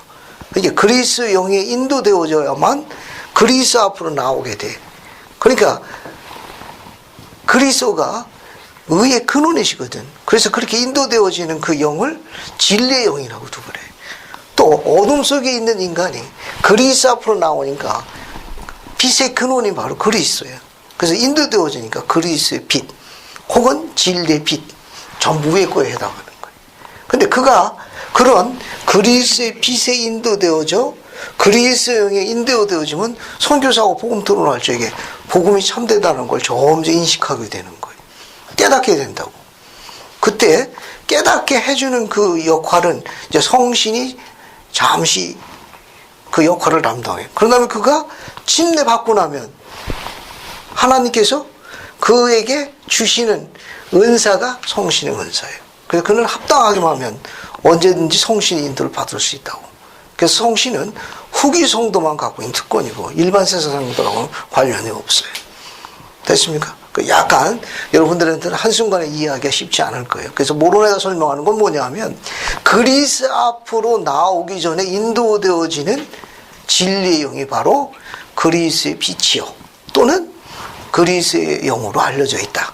그래서 그가 그것을 인도를 받아가지고 그리스 앞에 나와가지고 침례받고 의롭게 생활하면 그에게 주어지는 축복으로 성신이라는 게 주어지는 거예요. 그래서 그가 성신에게 인도를 따를 때 성신이 주어지고 그가 합당하게 생활하게 되면 성신을 받을 수 있는 은사를 갖게 돼요. 그 은사를 우리가 성신을 동반하는 그 권리를 성신의 은사라고 그럽니다. 됐습니까? 그래서 이건 교리적 설명으로 약간 까다로운데 그런 게 있다는 것만. 좀 더 자세한 거는 복음교리반 시간에 공부하게 될 거예요. 알겠어요? 네. 이건. 자, 여러분 어디에 보시는가 하면은 388쪽 봐요. 388쪽 거기 보시게 되면 그리스의 빛이 나올 거예요. 찾았습니까? 388쪽 오른쪽 중간 부분 봐요. 찾았어요? 자, 거기 보면 바이블 딕셔너리에 다음과 같은 설명이 나옵니다. 그리스의 빛에 대한 설명이에요. 그리스의 빛은 그 말이 함축하는 바와 같이 교화와 지식, 예수 그리스도께서 계시를 주시기 때문에 인류에게 믿지는 즉 고양시키고 고귀하며 보호하는 영향력을 뜻한다. 예를 들어 그리스도는 세상에 오는 모든 사람을 비추는 참 빛이다. 두 번째, 그리스도의 비유는 강한 우주를 채우며 그리스도께서 만물 안에 계시고 만물을 통해 계시고 만물 주위에 계시다는 하나의 매개체, 수단으로 활용되는 거예요. 자, 세 번째, 그것은 만물에게 생명을 주며 만물을 다스리는 율법이다. 또한 그것은 인간의 이해력을 익히는 바로 그 빛이다. 이런 빛 같은 경우는 창조에 보게 되면 수면 위에 하나님의 영이 임했더라. 그때 하나님의 영은 이런 생명을 준 그리스도의 빛과 동의해요. 건너뛰고 이와 같이 그리스도의 빛은 인간의 양심과 관련이 있으며 인간에게 옳고 그름을 분별할 수 있게 한다. 따라서 모로나에서 보게 되면 그리스도의 빛을 다른 동의어로 뭐라고 썼는가 하면 양심이에요. 양심. 이제 옳고, 인간의 옳고 그른 기본적인 속성을 주셨는데 그게 양심인데 교리적인 용어는 그리스도의 빛이라고 설명하는 거예요. 그 밑에 거 봐요. 그리스도의 빛을 인격체인 성심과 혼동해서는 안 된다. 인격체라는 말은 퍼선이라는 단어인데 사람의 형상이라는 뜻이에요. 그러니까 성신은 사람의 형상을 하고 있는 거예요. 비둘기 형상이 아니에요. 자, 밑에 보면 그리스도의 빛은 인격체가 아니기 때문이다. 그것은 사람이 성신을 받도록 예비하고 준비시키는 영향력이에요. 영향력. 자, 그 다음 밑에 건너뛰고 밑에 거 봐, 맨 밑에 거. 양심은 그리스도의 빛이 나타난 것이며 우리가 선악을 판단할 수 있도록 해준다. 경전에서 그리스도의 영과 그리스도의 빛은 종종 뭘로 쓰여진다? 동의어로 쓰여질 수 있습니다. 알겠어요? 동의어로 쓰여질 수 있어요. 건너뛰고 389쪽 직사각형 안에 있는 거 봅시다. 찾았어요? 직사각형. 조셉 필딩스 회장은 성신과 그리스도의 빛의 차이점을 설명했다. 찾았습니까? 안수자님 한번 쭉 읽어보세요. 조셉 필딩 스미스 회장은 성신과 그리스도의 빛 사이의 차이점을 설명했다. 무한한 공간을 채우며 어디든지 있는 영을 성신과 혼동해서는 안 됩니다. 이 영은 인격체가 아니며 크기나 부피가 없습니다. 이 영은 아버지와 아들 면전에서 나오며 모든 것에 존재합니다. 성신은 인격체로서 그로 영은 그것으로 불러야 합니다. 그러나 성신의 은사나 능력에 대하여 이야기할 때는 그것이라고 부르는 것이 옳을 것입니다. 현대 계시를 통하여 아는 바와 같이 성신은 신의 세 번째 구성원이며 영으로 된 인격체입니다. 다음 용어들은 동의어로 쓰입니다. 하나님의 영, 주님의 영, 진리의 영, 성령, 보혜사 이 모두가 동의어로 쓰이며 성신과 관계가 있습니다. 대부분 이 용어들은 진리의 빛, 그리스도의 빛, 하나님의 영, 주님의 영으로도 불리는 예수 그리스도의 영과 관련되어 사용됩니다. 그러나 이들은 서로 다른 별개입니다. 우리가 분명하게 알지 못하기 때문에 대단히 혼동되고 있습니다. 감사합니다. 여러분 이런 개감만 알고 계세요. 좀 더 자세한 거는 복음교리를 통해 가지고 좀 더 자세히 알게 될 겁니다. 오늘 배울 건 뭐냐면 앞에 봐요. 우리가 경전에 보면 성신이 성령하고 동의어로 쓰는 게 대부분의 경전이에요. 우리가 그 성경에 보면 이게 성령과 성신이 동의어로 많이 있습니다. 근데 성령이기 때문에 그때 영이거든. 그때 영은 또 다른 동의어로 하나님의 영, 주님의 영, 그리스도의 영과 또 동의어로 쓸 수 있어요. 동의어로 쓸 수 있는데 그 내용이 지금 이야기한 성령, 그리스도의 영, 주님의 영, 하나님의 영이 신의 세번적인 구성원이고 아버지와 아들의 참됨을 증거하고 그리고 그와 같은 속성을 지니고 있으면 성신을 의미하는 거예요. 그런데 거기서 이야기하는 그리스도의 영이 양심과 관련해서 인간에게 옳고 그른 것을 구분하게 하고 또 그가 그와 같은 분별력을 갖고 있으면 그때 그리스도의 빛이 양심이라는 것과 동의어로 또 별도로 쓰인 거예요. 그런데 어떤 사람이 하나님께 나오기 위해서 애타게 찾다가 그분께 가까이 나오도록 인도해주는 진리의 근원으로 나오게 되면 그것이 바로 주님의 영으로 인도되어졌지만 모로나이는 뭐라고 했는가 하면 그럴 경우 그것도 그리스도의 영에 인도되어졌다. 그리스도의 빛에 인도되어졌다. 이게 동의어로 쓸 수 있다는 겁니다. 요거는 인격체가 아니기 때문에 크기나 부피가 없어요. 그래서 중성이에요. 이틀을 쓴다고. 중성이기 때문에. 그런데 성신은 사람의 인격체이고 남성 인격체야. 그래서 희로 받아야 돼. 벌써 대명사가 다르다고. 됐죠? 네. 그 정도만 이해하십시오. 여러분 어려운 거 공부했습니다. 그 다음에 이제 7장은 그 정도 보시면 다 이해가 될 거고요. 뒤로 쭉 넘어가 가지고 7장 33절 봐요. 모로나에서 7장 33절. 찾았습니까? 시작하면 그 손골 같이 읽는 거예요. 준비됐어요? 네. 시작하면 같이 읽습니다. 또부터 갖게 되리라까지. 준비됐나요? 네. 모로나에서 7장 33절에요. 시작하면 같이 읽습니다. 자, 시작. 또 그리스도께서 말씀하시되 만일 너희가 나를 믿는 신앙을 가지면 내가 합당한 것은 무엇이든지 다 행할 수 있는 능력을 갖게 되리라. 감사합니다. 이 성구 자주 읽어보시면 도움이 될 거예요. 만일 너희가 나를 믿는 신앙을 가지면 내게 합당한 것은 무엇이든지 다 행할 수 있는 능력을 갖게 되리라 라고 약속하셨다는 거. 그 다음에 이제 뒤로 넘어갑니다. 뒤로 넘어가요. 뒤로 쭉 넘어가 가지고 이 43, 44절은 아까 설명한 겁니다. 거기. 그리고 또한 내가 너희에게 이르거니와 그가 온유하며 마음이 겸손하게 되지 아니하고는 신앙과 소망을 가질 수가 없느니라. 아까 설명한 겁니다. 이게 온유, 44절도 마찬가지. 만일 그러하면 그의 신앙과 소망은 헛된 것이라. 이는 온유하며 마음이 겸손한 자가 아니면 아무도 하나님 앞에 하도 되지 않는다. 그러니까 온유하며 마음이 겸손한 자의 이 설명을 다른 용어로 설명하면 뭘로 설명할 수 있다고 그랬죠? 금방 설명하고 조금 전에 마음이 오며 겸손한 자를 다른 말로 표현해라. 하나님의 영으로 충만한 자라고 설명하면 돼요. 그게 하나님의 영으로 충만한 자의 특징이 뭐라고 그랬습니까?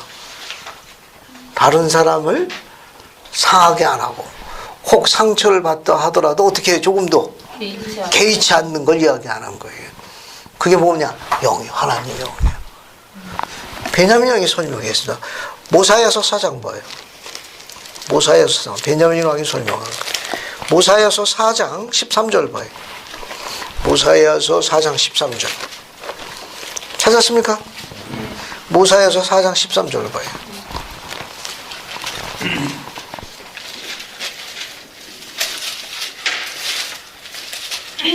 자, 그 4장 13절 보게 되면은 13절 보기 전에 여기 12절 보게 되면 하나님의 영으로 충만하게 된 자에 대해서 가르치고 있어요.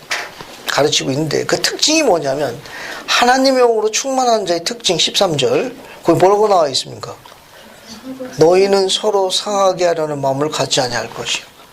이게 중요한 특징이에요. 영으로 인도되어진 사람의 특징은 상대편을 상하게 하려고 하지 않는다는 거예요. 그게 속죄예요. 속죄는 대신 지고 가는 거거든. 그 다음에 어떻게 해요? 도리어 평화롭게 살려고. 여기 뭐라도 이야기했네. 화평한 중에 그리스도다. 오히려 뭡니까? 도리어 화평하게 살려고 하면 그 다음에 각 사람에게 그에게 당연한 것을 돌리고자 하는 마음을 갖게 돼요. 그가 가지고 있어 마땅히 취해야 할 것을 가질 수 있도록 돕는 거예요. 그가 마땅히 취해야 해요. 그가 청년이면은 하나님의 선한 딸로 양육되게 필요한 모든 것들을 기회와 특권하도록 도와주는 거예요. 청남이면은 하나님의 선한 아들로 양육되도록 도와주는 거예요. 그런 기회와 모든 걸 제공해 주는 거예요. 그래서 베냐민 왕이 하나님의 영으로 충만한 사람 특징을 한마디로 다른 사람을 상하게 하지 않는다. 똑같은 가르침이 모로나에도 이야기하는 거예요. 자, 그 다음에 다시 모로나에서 7장 넘어갑니다. 근데 모로나에서 7장 엄청 기네. 진도 나가야 되는데. 자, 45절 봐요. 모로나에서 7장 45절부터 47절까지 봅시다. 봤습니까? 네. 이 내용도 재밌는 내용이에요. 그래서 이영희 자매님 찾았어요? 네? 모로나에서 7장 7장. 45절부터 47절까지 한번 쭉 읽어봐요. 네. 쭉 읽어보십시오. 그리고 사랑은 오래 참고 친절하며 시기하지 아니하며 도망하지 아니하며 자기의 것을 구하지 아니하며 쉽게 성내지 아니하며 악한 것을 생각하지 아니하며 불의를 기뻐하지 아니하고 진리를 기뻐하며 모든 것을 참으며 모든 것을 믿으며 모든 것을 바라며 모든 것을 견디느니라. 그런즉 나의 사랑하는 형제들아, 만일 너희에게 사랑이 없으면 너희는 아무것도 아니니 이는 사랑은 언제까지나 시들지 아니함이라. 그런즉 모든 것 중에 으뜸이 되는 사랑을 붙들라. 이는 모든 것이 반드시 시들되 이 사랑은 그리스도의 순수한 사랑이라. 영원히 견디며 누구든지 마지막 날에 이를 지닌 것으로 드러나는 자는 잘 될 것입니다. 감사합니다. 잘 읽으셨어요. 여러분 밑에 참수성구 45절 참수성구 봐요. 거기 신약전서가 나올 거예요. 찾았어요? 뭐가 나옵니까? 고린도전서 13장이 나오죠. 그러면 고린도전서 13장 한번 봐요. 고린도전서 13장 한번 봅시다. 이건 바울이 가르친 거예요. 고린도전서 13장 봐요. 13장 4절부터 한번 봐요. 4절부터 8절 앞에 분까지 보면 돼요. 찾았어요?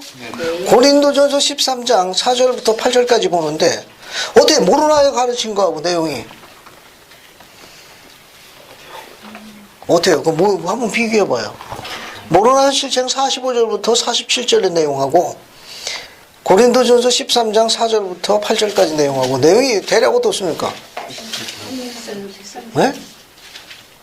어때요 기록이? 같아요. 여러분 이거 가지고 뭐 이상한 거 보이지 않아요? 이거 모르나이는 사도 바울보다 한참 전의 사람이구만. 그죠? 사도 바울은 그 후의 사람이고. 이게 사도 바울하고 이 뭡니까? 모르나이하고 시차가 잘 안 맞잖아요. 네. 그죠? 왜냐하면 이 시차가 안 맞는다는 건 뭐냐면 모르나이는 미대륙에 있었던 거고 사도 바울은 구대륙에 있었던 거고 그 시차도 안 맞잖아요. 왜냐하면 사도 바울은 그리스 돌아가신 다음에 있는 기록이고 모로나이도 마찬가지 신대륙 미대륙에서 주 420년까지 버티고 있는 사람이고 근데 각각 다른데 어떻게 내용이 몰몬교에 그대로 이게 나와 있는 거예요? 어떻게 된 겁니까 이게? 모로나이가 사도 바울의 가르침을 인용한 거예요? 아니면 사도 바울의 가르침을 모로나이가 인용한 거예요? 이게 어떻게 된 겁니까 이게 기록이? 기록이 거의 흡사하거든. 주님의 제자이기 때문에 당연히 같아야죠. 어때요? 신의 기자님이 지금 아주 좋은 답변 이야기했는데 자 학설이 많이 있어요. 학설이 많이 있습니다. 왜냐하면 지금 주님에 관한 기록이 꼭 이분들이 갖고 있는 기록 보게 되면은 주께서 기록하지 말라고 한 기록들이 여러 군데 나와 있어요. 아마 그런 부분에 대해 가지고 기록서에서 인용됐을 가능성이 있어요. 왜냐하면 몰몬경은 취약된 거거든. 근데 사도 바울 같은 경우는 그리스의 제자로서 가르침을 받은 것을 전수받았을 가능성이 높고 또 어느 부분인가 그런 가르침을 받은 주님의 종의 가르침을 인용해서 가르침도 많아요. 이제 그런 부분이 하나가 있고 어떤 아직은 밝혀지지 않은 문헌으로부터 인용됐을 가능성이 있을 거예요. 사도 바울도 그렇고 모로나이도 그렇고. 그러나 좀 더 그런 부분에 대해서 더 강력한 학설은 뭐냐면 성신이고 아까 신의자님이 이야기한 대로 그리스로부터 같은 계시 근원으로부터 성신을 통해 가지고 영감으로 주어졌을 가능성이 높아요. 왜냐하면 구대륙에서 그리스께서 산상성을 가르쳤다가 어때요? 미대륙 가가지고도 산상성을 가르쳤죠. 네. 그죠? 똑같이 적용돼 가지고 아마 성신이 이렇게 감동된 주님의 종들에게 성신을 통해 가지고 계시했을 가능성이 높을 거라고 경전학자들은 보고 있습니다. 아마 나중에 좀 더 자세한 걸 알게 될 거예요. 이거는 그래서 혹 이거 공부하다가 이거 뭐 신약선서에서 인용한 게 아니야 누가 인용한 거냐 또 그런 의문점인데 그건 크게 중요하지 않다는 거. 여기서 중요한 게 뭐냐면은 45절 봐요. 모로나 7장 45절 봤습니까? 모로나 7장 45절 보면 이게 사랑의 사랑의 이제 요소를 이야기하고 있는데 이 요소가 뭔가 하면은 47절인가 하면은 이 사랑은 그리스의 순수한 사랑이에요. 그렇게 되어 있죠? 네. 그죠? 이제 정리해 볼게요. 여기 보면 거기 사랑이 그냥 러브가 아니라고. 뒤에 보면 그리스도의 순수한 사랑.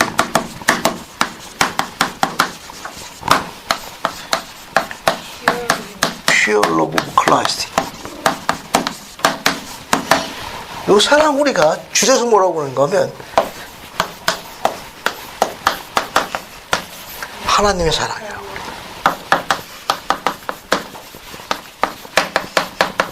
하나님의 사랑. 근데 이 하나님이 바로 누군가 하면 아버지거든.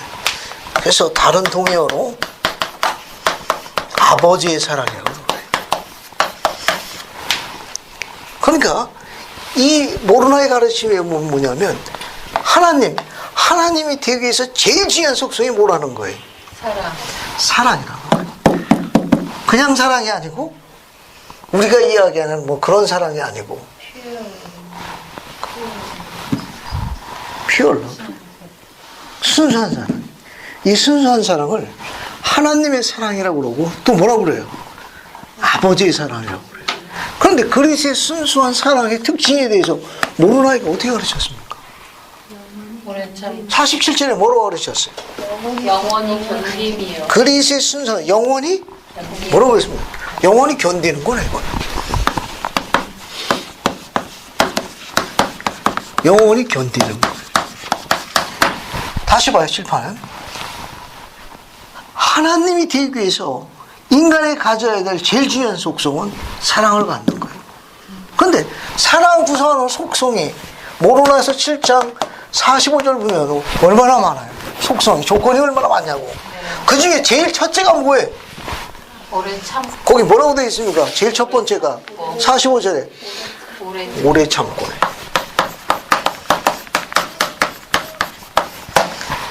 됐습니까? 그러니까 그리스의 순수한 사랑은 뭐라고 했어요? 영원히 견디는 거. 오래 참는 거예요. 언제까지? 영원히 참는 거예요. 누가? 아버지가. 아버지가 된다는 걸 뭘 의미하는 거예요? 오래 참는 거예요. 언제까지? 영원히. 그게 아버지.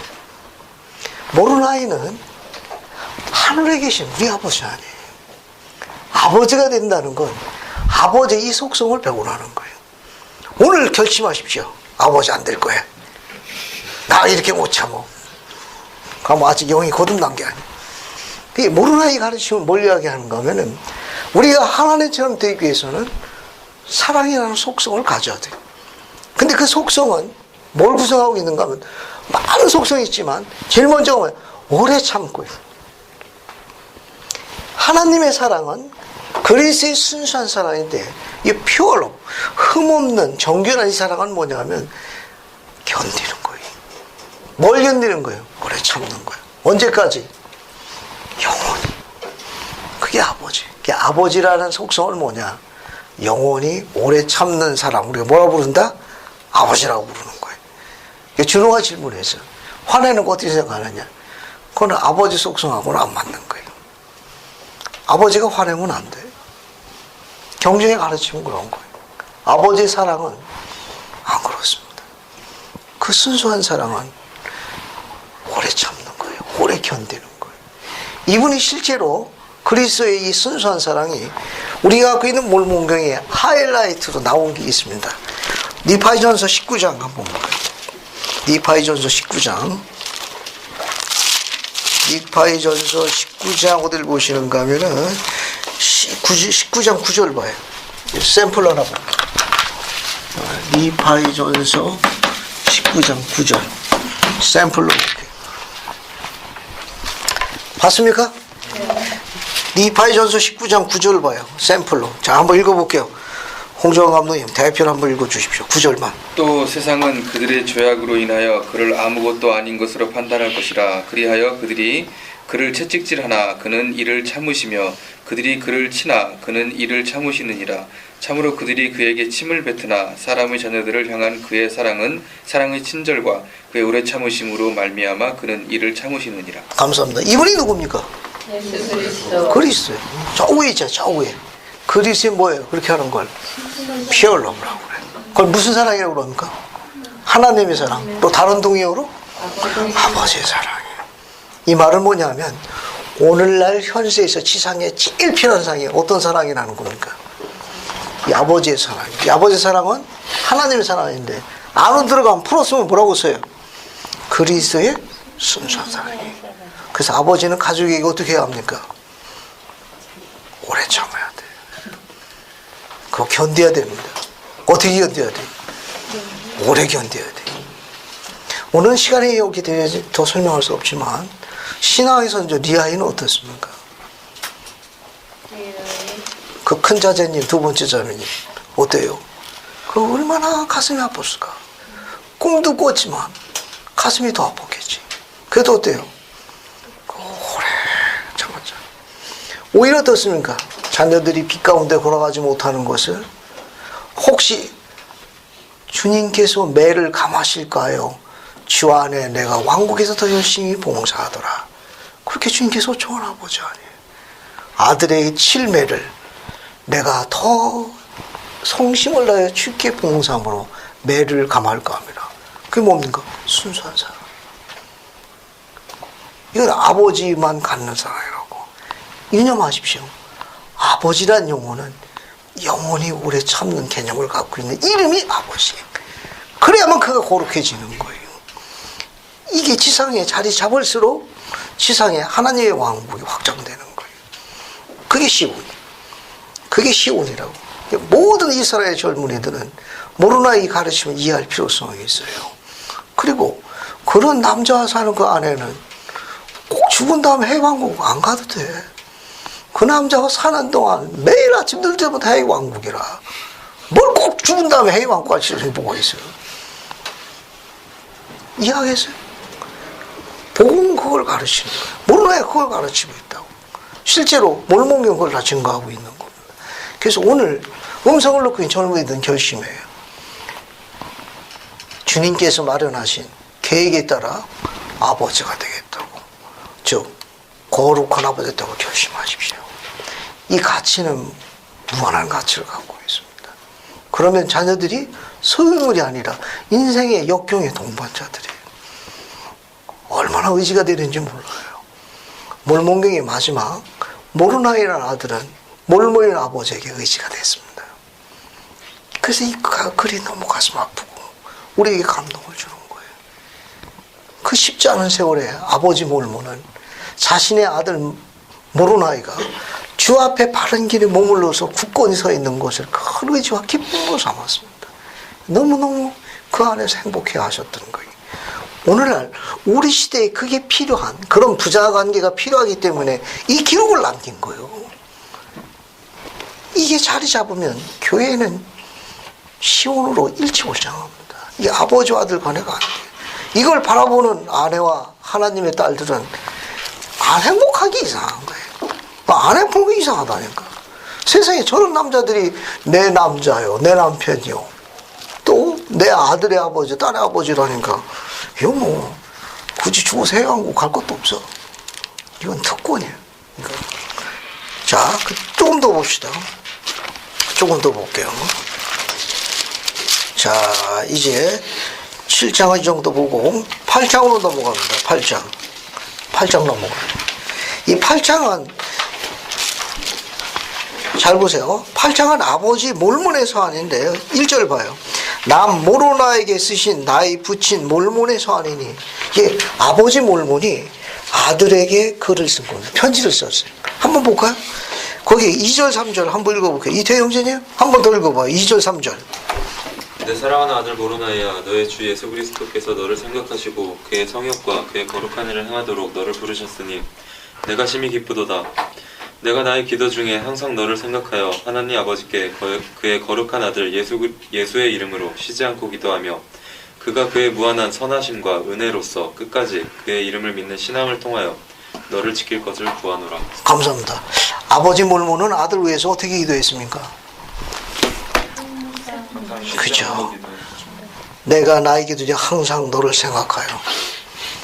아버지는 아들을 항상 기억해서 기도했습니다. 앞에 봐요. 여기 아들 되신 여러분 아버지를 항상 기억해가지고 기도하고 있습니까? 안색들이 별로 안 좋네. 기록을 봐요. 아버지예요. 아버지는 아들을 항상 돕고 싶어해요. 아들을 품에 안는 순간부터 항상 돕고 싶어하는 거예요. 아버지의 이름 안에 속죄의 뜻이 포함되어 있습니다. 짐을 대신 지고 가기를 원해.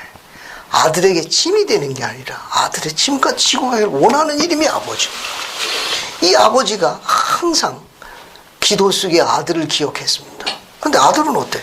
그 아들 대신 여러분 원하는 거 안 주고 용돈 줄어드는 거 기억하는가? 이 기록을 잘 봐요. 볼목이 나가면 너무 아름다운 거예요. 너무 아름다운 거예요. 아침 저녁으로 여러분의 아비노미로 해서 여러분 기도에 항상 기억해서 간구할 필요성이 있습니다. 너무 아름다워. 천사가 그 메시지를 인용하면서도 냅다 달려갈 거예요. 냅다 달려갈 거예요. 자, 이제 7절 봐요. 8장 7절 보게 되면 몰몬이 직접 계시를 받은 가르침이에요. 이건 누가 가르친 게 아니라 성신을 통해 가지고 주께서 몰몬에게 계시를 직접 준 거예요. 내가 너에게 이러한 일이 있음을 알고 나서 그 문제에 관하여 여쭈었더니 주의 말씀이 성신의 권능으로 내게 임하였더라. 됐죠? 성신으로 임해가지고 뭘 가르쳤는가 하면 어린아이에게는 침례가 필요 없다는 계시를 받은 거예요. 그래서 이 모로나에서 8장은 그런 의미에서 중요해요. 이건 계시로 직접 받은 겁니다. 이건. 그래서 9절 봐요. 9절. 저 8절 맨 마지막 줄 봐요. 8절 맨 마지막. 할례의 법이 나로 말미암아 폐하해졌도다. 그리스도의 속죄를 통해 가지고 할례가 더 이상 요구되지 않습니다. 이거는 난지 8일 말에 할례 받도록 요구했거든. 이제 그것은 속죄를 통해서 사해졌기 때문에 그런 의식도 필요가 없고, 그리고 9절 보게 되면 거기 중간 본 봐요. 너희가 어린아이에게 침례를 주면 하나님 앞에 중대한 조롱 행위인 줄 내가 아노라. 그러니까 어린아이에게 침례 주는 건 계시로 몰몬이 설명했어요. 이거 하나님의 교리가 아니라는 겁니다. 그래서 10절 보게 되면 중간 부분에 책임을 질 수 있고 죄를 범한 능력이 있는 자들에게 회개가 침례가 되죠. 그 침례라는 건 회개를 할 수 있는 분별력과 지각을 갖고 있어야 돼요. 따라서 어린아이들은 이런 능력이 없거든. 그 어린아이들한테 침례가 필요 없습니다. 적어도 몇 세까지? 8세까지. 그래서 11절 보면 그들의 어린아이들은 회개나 침례가 필요 없나니. 12절 어린아이들은 실제로 세상에 기초 놓일 때 그리스도 안에 살아있었다는 거. 그 다음에 14절 어린아이들에게 침례가 필요하다고 생각하는 자는 쓰디쓴 담주에 빠져있고 불의에 매인바 되었나니 이는 그에게 신앙이나 소망이나 사랑이 없다는 거. 그 다음에 건너뛰고 20절 봐. 20절 어린아이에게 침례가 필요하다고 하는 자는 그리스도의 자비를 부인하며 그의 속죄와 그의 구속의 능력을 무시하는 자니라. 그래서 21절 세 번째 줄 봐요. 내가 담대히 이를 말하노니 하나님께서 내게 명하셨느니라. 계시로 직접 받은 거예요. 그래서 22절 어린아이들 모두 그리스도 안에 살아있느니라. 그래서 그들은 침례가 필요가 없다는 것을 세상 가르치고 있는 내용들이고. 자, 그 다음에 이제 건너뛰고 9장으로 갑니다. 9장은 아까 준호가 질문한 거에 좋은 답변이 될 거예요. 여기 봐요. 여기 보면 모로나이가 몰몬이 아버지 몰몬이 모로나이에게 보내는 두 번째 편지가 9장에 여기 3절 끝에 줄 봐요. 그걸 보면 3절 9장 3절 맨 끝에 보면 사탄이 그들을 끊임없이 뭐하고 있어요? 충동하여 피차에 놓는 화내는 게 있네. 4절 세 번째 줄 네 번째 줄 봐요. 나에게 뭐하고? 노를 품고 5절 첫 줄에 뭐라고 되어 있어요? 이는 그처럼 심히 그들이 분노하여 됐죠? 네. 거기 밑에 줄 봐요. 거기 건너뛰고 5절 맨 밑에 줄 보면은 뭐라고 있는가 하면 그처럼 심히 그들이 분노하여 내가 보기에 그들에게는 죽음에 대한 두려움도 없고 그들은 뭐라고 되어 있습니까? 서로를 향한 뭐라고 되어 있어요? 그들의 사랑도 잊어버렸더라. 앞에 봐요. 질문에 답을 하겠습니다. 분노. 이 분노, 화내는 것은 다른 사람을 사랑하는 능력을 잃게 한다는 걸 아버지 몰몬이 기록을 남겼어요. 화내는 사람은 사랑하는 능력이 없습니다. 이게 몰몬의 가르침이에요. 이해하겠어요? 몰몬은 뭘 이야기하는 거? 사랑을 잊어버렸습니다. 앞에 보면 전부 화내는 거예요. 이해하겠죠? 그러니까 화를 내게 되면 다른 사람을 사랑하는 능력을 잊어버립니다. 됐죠? 앞에 봐요. 도움이 될까 싶어가지고 이야기하는데, 내게는 아들이 둘이 있습니다. 아들들이 다 나이가 그래도 다 3학년이 다 넘어간 것 같아요. 큰아들은 지난해 결혼했습니다. 작은 아들은 아직 시장에 내놓을 물건이 못 돼갖고 준비 중이에요. 아들들한테 이야기합니다. 종종. 아빠가 제일 싫어하는 거. 어릴 때부터 가르친 거. 아내에게 손찌검 하지 마라. 무슨 일이 있어도. 하늘이 두 쪽이 나고 땅이 갈라지는 한이 있어도 절대로 아내에게 손대면 안 된다. 손찌검 하지 마라. 모르지. 지가 앞에 터지는 거, 매 맞는 거, 그건 어쩔 수 없는 거고. 이건 우스갯소리고. 절대로 아내에게 손대지 마라. 그리고 또 가르칩니다. 절대로 큰 소리 내지 마라. 평소에 이야기하는 목소리보다 톤을 높이지 마라. 아내가 톤을 높인다는 건 그거 신경 쓰지 마라. 아내가 건강하던 증거니까. 너는 그렇게 하면 안 된다. 너는 평소 목소리대로 내라. 세 번째, 아내에게 절대로 내 딸들에게 마찬가지다. 저속한 용어서 쓰지 마라. 욕하지 마라. 이 세 가지는 아빠가 제일 싫어하는 거예요. 만약에 너희들이 이 세 가지 한다고 하면 즉시 아빠가 무덤 속에 튀어나와 무덤 속으로 너희들 끌고 들어갈 게다. 그렇게 악담을 했습니다. 교회가 가르치는 거예요. 이해하겠습니까? 그래야 사랑하는 능력을 갖는 거예요. 그래야 그 여인이 목숨을 걸고 내 아들과 딸을 낳아서 이 험한 세파수에 지켜주는 거예요. 누가 그렇게 지켜줘야 너 그렇게 놔주고. 이해하겠습니까? 우리 하나님의 딸들을 존중해야 돼. 그 딸들은 목숨과 맞바꿔서 생명을 지상에 내려오는 하나님의 동반자 귀히 여겨야 돼. 절대로 손대면 안 됩니다. 절대로 큰 소리 내면 안 돼. 아내가 큰 소리 내는 건 관계없어. 건강하다는 증거니까.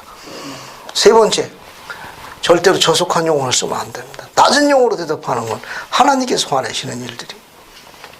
왜? 그래야만 다른 사람을 사랑하는 능력을 갖는 거예요.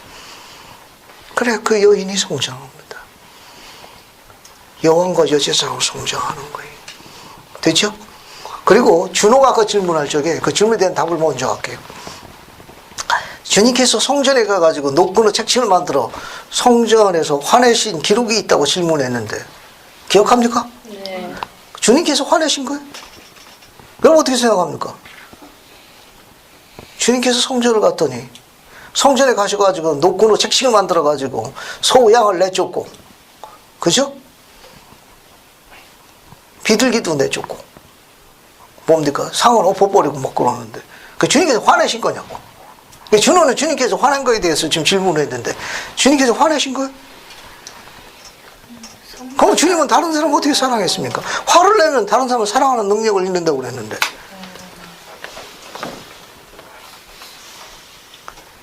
화요일 날 저녁에 뭐 공부해요? 신약 공부합니다. 알겠어요? 신약 등록하라고. 그러면 더 많이 공부하게 될 거예요. 연구하게 될 겁니다. 앞에 보세요. 주님은 그에 화내신 게 아니에요. 주님은 그에 화내신 게 아니고 성전은 하나님의 영이 거하는 곳인데 시장터로 바뀌었어요. 거기서 소, 양 그런 거 갖고 매매했다고. 수익을 남기기 위해서 거기서 마진을 붙여가지고 하는 장사꾼으로 시장터로 바뀐 거예요. 성전이. 그래서 주님께서는 그것을 내쫓으신 거예요. 정결케 하신 거예요. 그래서 노끈의 잭지를 사용해가지고 소하게 사용한 거예요. 소하고 양을. 그거는 뭐 밀어내서 안 되니까. 근데 비둘기는 어떻게 했습니까? 비둘기는 날개를 잡아가지고 돌려가지고 떼던졌죠. 그래서 비둘기가 날개가 다 빠졌죠. 준호가 화냈다고 그러니까 주님께서 날개 잡아가지고 그 날개가 다 빠져 털이 다 빠졌죠. 조류독감 예방하려고 네? 아니 가져가라고 그랬어. 비둘기는 가져가라고 그랬어. 노끈 사용 안 했습니다. 화냈는데 그런 거 가립니까? 안 해. 주님께서는 우리에게 몸을 위한 자제력을 보이신 거예요. 비둘기는 들어가서 상을 엎었지요. 그다음부터 했으니까 이단 접차기로 상을 박살을 냈지요. 어때요? 쿵! 내공을 보이셨죠? 아니 동전 가져가기 좋게 그냥 엎었습니다. 먹고 살아야 되니까 가져가. 주님께서 거기서 가르친 거 극도의 분노를 가르치신 게 아닙니다. 자제된 자제력과 관용을 가르친 거예요. 왜? 사랑하셨으니까. 화를 내면 사랑하는 능력을 이겼습니다. 온유하고 겸손한 자에 대해서 아까 설명했어요. 화를 내지 않음으로써 어떻게 되느냐? 우리가 다른 사랑하는 능력을 갖습니다. 예수님의 동생 야고보가 있어요. 조셉 스미스가 숲속에 갔을 적에 기도했던 기억하죠? 야고보서 손가락 읽어볼게요. 야고보서 한번 봅시다. 자, 어딜 보시는 거예요? 야고보서 한번 볼게요. 야고보서 1장 20절 보세요. 야고보서 1장 20절. 그리고 조금만 더 설명하고 정리합시다. 야고보서 1장 20절 봐요. 봤습니까? 네. 찾았어요? 네. 시작하면 같이 읽습니다. 준비됐나요? 야고보서 1장 20절입니다. 준비됐습니까? 네. 시작하면 같이 읽을게요. 자, 시작.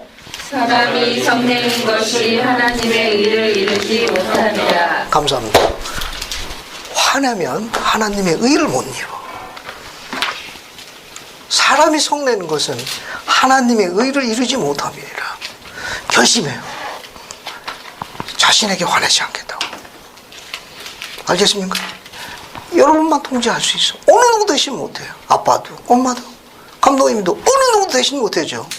우리 자기만 할 수 있는 거예요. 자, 옆에 있는 사람이 여러분의 화를 돋 거예요. 화를 내느냐 안 내느냐 누가 결정하는 겁니까? 내가 결정하는 거예요. 내 선택이야. 내 의지라고. 됐습니까? 그리고 앞에 봐요. 아내나 딸들이나 자녀에게 자존심 너무 이렇게 세울 필요성은 없습니다. 물론 여러분들이 억울하고 말할 수 서글프고 눈물이 앞을 가릴 수도 있어요. 하지만 언젠가는 깨닫게 될 거예요. 참 하나님께서 이처럼 선한 아버지를 내게 주셨구나라는 언젠가 생전에 못 깨달을 수도 있어요. 하지만 영의 세계에서 부친이가 홀로 남겨서 그 아들도 나이가 들어갈 거예요. 그리움에 쌓이게 될 거예요. 엄청 보고 싶을 거예요. 그리움이 점점 하루에 닿을 거예요. 오늘 아버지에 대해 설명하고 있는 거예요. 특권이. 그리고 때로는 의미로 자녀가 속을 새긴 데 대해서 상처받지 마십시오. 원래 자녀란 여러분 그 뭡니까? 그 드라마 이름도 잊어버렸다. 3번 결혼하자는가 뭐 왕관의 식구인가 뭔가 잘 모르겠네. 어떻게 딱 봤더니 그게 뜨더라고. 그 할머니가 자녀들에게 이야기합니다. 자식이란 속색이려고 태어난 거야. 그 대사야 대사. 그거 누가 썼는지 잘 썼더구만. 오늘 그거 결심을 하는 거 아니야. 알겠어요? 그러나 때로는 자녀가 그렇게 하는 것에 대해서 너무 상처받지 마십시오. 그 덕에 우리가 점점 하나님의 성품을 닮아갈 수 있는 축복으로 전환할 수 있습니다. 그게 속죄. 속죄는 그걸 가능하게 합니다. 주님이 도와주실 거예요. 자, 이제 9장 그 정도 보시고요. 9장 6절 같이 읽겠습니다. 이제 다 끝나가요. 9장 6절 봤습니까? 모론에서 9장 6절. 네. 봤어요? 이것도 같이 읽겠습니다. 시작하면 같이 읽어봐요. 아주 아름다운 성구요. 준비됐나요? 네. 자, 시작. 그러나 이제 나의 사랑하는 아들아, 그의 완악함에도 불구하고 우리는 부전을 이해하자. 이는 만일 우리가 수고하기를 그치면 우리가 정죄 아래 들게 될 것이며 우리에게는 이 흙의 사막에 있는 동안 해야 할 일이 있으니 이는 우리가 모든 의의 원수를 이기고 우리의 영혼으로 하늘 나라에서 안식을 얻게 하려 합니다. 감사합니다. 여러분 소속된 와드에 가서 스테이크에 가서 또 가정 안에서 이렇게 할 수 있길 바랍니다. 이제 사랑하는 나의 아들아, 그들이 완악함에도 불구하고 우리는 뭐라고 그랬습니까? 부지런히 일하자. 부지런히 일하자. 만약 우리가 수고를 거치면 우리가 정죄 아래 들 것이요. 그죠? 맨 끝에 줄 우리가 모든 의의 원수를 이기고 우리의 영으로 하나님 나라에서 안식을 얻게 될 때까지 부지런히 일하자. 쉬지 말라. 그런 말입니다. 자, 이제 쭉 건너가요. 모든 거 다 건너가고 9장 22절 봐요. 아버지 몰모니 아들에 대한 자신의 간증. 9장 22절 봤습니까? 거기 보면 그러나 보라 내 아들아 내가 너를 하나님께 너를 뭐하노니? 천거하노니 나는 네가 구원받으려는 걸 그리스도나 신뢰하노라. 아버지가 누굴 의인으로 추천했어요? 아들이에요. 이게 복음. 그 가문이 종교 가문을 거듭나려면 아버지가 아들을 의인으로 추천할 수 있는 이 기록이 남아야 돼. 됐습니까? 이래야 이제 종교 가문으로 자리 잡은 거예요. 위에 거 봐요. 위에 거 20절. 밑에서부터 세 번째 줄 보면 그들은 원리도 없고 뭐가 있습니까? 감각도 없으며 그렇게 되어 있죠? 감각도 없으며 이거 설명하고 이제 정리해 볼게요. 영문이 past feeling.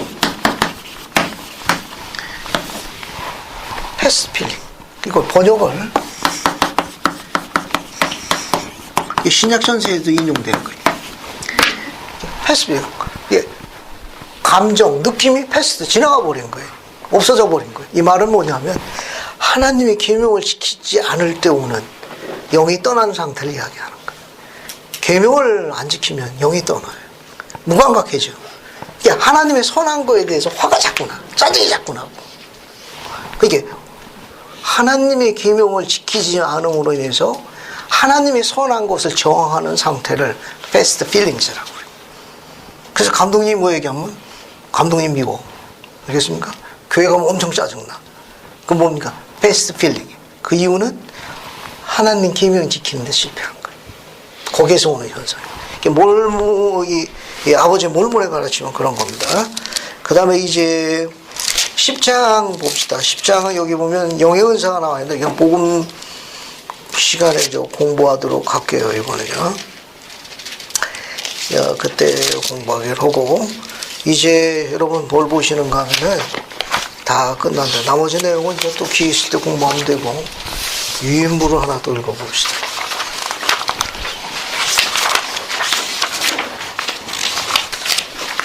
유인물을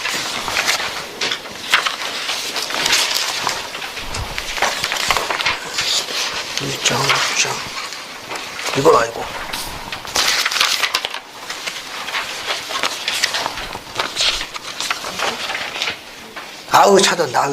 찾았네. 여러분 모로나에서 7장 48절 하나만 더 봐요. 나머지 여러분 참조하시고 모로나에서 7장 48절 봐요. 7장 48절 찾았습니까? 아까 그 사랑에 관한 것 중에 48절 거기 봐요. 7장 48절입니다. 봤습니까? 네. 자, 모로나이가 계속 공부하고 있는데 뭐라고 공부하고 있는가 하면 48절 그런즉 내 사랑하는 형제들아 그 뒤에 뭐예요? 마음의 힘을 다하여 아버지께 기도하여 그렇게 되어 있죠? 네. 근데 아버지께 기도하는데 어떻게 기도하라고 되어 있습니까? 마음의 힘을 다해 아버지께 기도하라고 했는데 무엇으로 해서 왜 마음의 힘을 다해서 기도하라는 겁니까? 중요한 가르침이 있어요. 유임을 봅시다. 이거 읽고 마칠게 이제. 여러분 모로나에서 7장 393쪽을 봐요. 393쪽 다 끝났습니다. 봤어요? 네. 모로나에서 7장 지금 48쪽 공부하는데 393쪽에 그 인용문을 봐요. 오른쪽 맨에 보면 스펜서 W 킴볼 회장은 찾았습니까? 네. 찾았어요? 네. 거기 스펜서 W 킴볼 회장은 간절한 기도가 가족에게 영향을 미친다고 가르쳤다. 찾았죠? 네. 그거 한번 읽어볼게요. 거기 봐요. 가정에서 가족 기도를 할 때 자녀들은 부모의 기도를 들으면서 하나님 아버지와 대화하는 법을 배웁니다. 그들은 우리의 기도가 진실하며 정직한 것인지 아닌지 곧 알게 됩니다. 우리가 아무런 생각 없이 형식적으로 성급하게 기도한다면 금세 알아차립니다. 가족 기도할 때나 개인적으로 기도할 때 몰몰이 외친 간곡한 권고대로 하는 것이 좋습니다. 그런즉 내 사랑하는 형제들아 마음의 힘을 다해 아버지께 기도하라. 언제 이렇게 하라는 겁니까? 개인 기도나 가족 기도할 적에 이렇게 기도하라는 겁니다. 젊은이 여러분 이제 오늘 120분 강의를 마칩니다. 오늘 결심해요. 결혼해서 가족 기도를 하겠다고 결심하지 말고 아직 결혼하기 전에 가정 안에서 이루어질 일이 축복을 가져다 주는 자로 여러분이 능력을 지닐 수 있도록 가정 밖에서 지금 결혼하기 이전에 가정을 꾸리기 전에 지금 하고 있는 일이 가정 안에 미리 일어난 일에 축복이 될 수 있도록 주님 앞으로 나가십시오. 그 중에 하나는 지금부터 여러분들이 가족 기도하는 일입니다. 결혼해서 가족 기도하겠다고 결심하지 말고 지금부터 하십시오. 집에 여러분 가족이 있을 거예요. 초대하십시오. 응하지 않으면 혼자서 돼야 합니다. 그러면 점점 그 행복 바이러스가 퍼지게 될 거예요. 나중에 가정을 꾸리게 되면 가족 기도를 필사적으로 수행하십시오. 이거만큼 아름다운 게 없습니다. 몰모는 아들에게 가르쳤어요. 이것을 아들에게 누누이 당부했습니다. 마음의 힘을 다하여 아버지께 간구하도록. 자, 이제 여러분의 몰몬경을 마감하는 마지막 선물은 제3니파의 18장 21절을 보여요. 제3니파의 18장 21절 봅시다. 제3니파의 18장 21절이 찾았습니까? 네. 여러분 이 성과 암송해야 돼요. 항상 나의 이름으로 너희 가족 안에서 아버지께 기도하여 너희 아내와 너희 자녀들이 복받게 하라. 미디룩에서 살아남은 의로운 백성들에게 니파에서 가르치신 거예요. 오늘날 이것을 마음의 힘을 다 해가지고 가정 안에서 수행해야 돼요. 됐죠? 자, 이제 시작하면 요 성구를 마지막으로 읽고 마치겠습니다. 21절 항상부터 복받게 하라까지 같이 읽어보겠습니다. 준비됐나요? 네. 자, 시작하면 같이 읽습니다. 자, 시작. 항상 나의 이름으로 너희 가족 안에서 아버지께 기도하여 너희의 아내와 너희의 자녀들이 복받게 하라. 감사합니다. 여러분 삶을 변화할 수 있어요. 여러분 그 대열에 쓴 사람들이 여러분의 이 대열에 쓸 적에 악도 저항하기 시작할 거예요. 그 악이 저항하는 거 두려워하지 마십시오. 주님께서 여러분을 축복해 주실 거예요.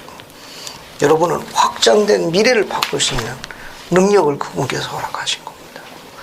그래서 여러분이 주어진 환경을 바꿀 수 있도록 가능하게 할 수 있는 능력을 여러분 신앙을 통해서 갖게 될 거예요. 신앙을 가져야만 소망이 싹 들 거예요. 소망이 없으면 신앙도 잘하지 않습니다. 소망이 없으면 신앙도 없어요. 안 된다고 포기하지 말고 그런 소망을 불태우십시오. 그리고 신앙을 행사하십시오. 그러면 점점 사랑할 수 없는 것들을 사랑할 수밖에 없는 큰 능력을 갖게 될 거예요. 점점 삶이 아름답게 보일 거고 여러분은 그 영이 몸 안에서 인나이트 안에서 빛을 내기 시작할 거예요. 그러면 여러분 얼굴도 바뀌기 시작할 거예요. 여러분 얼굴이 그리스의 빛으로 가득 차게 나갈 거예요. 설명하지 않아도 보면 금방 알 수 있습니다. 여러분이 얼마나 화평한 사람이라는 걸 여러분이 말하지 않아도 느낌으로 알 수 있습니다. 함께하고 싶을 거예요. 그래서 점점 그것에 대해서 느낌을 아는 하나님의 선한 아들이 여러분에게 손길을 인도하고 여러분의 의지가 되기 위해서 주님의 안에 신앙을 행사하게 될 거예요. 이 일이 여러분들이 성취될 거예요. 모쪼록 이러한 특권을 향유하시기를 예수 그리스도로 간구합니다. 아멘.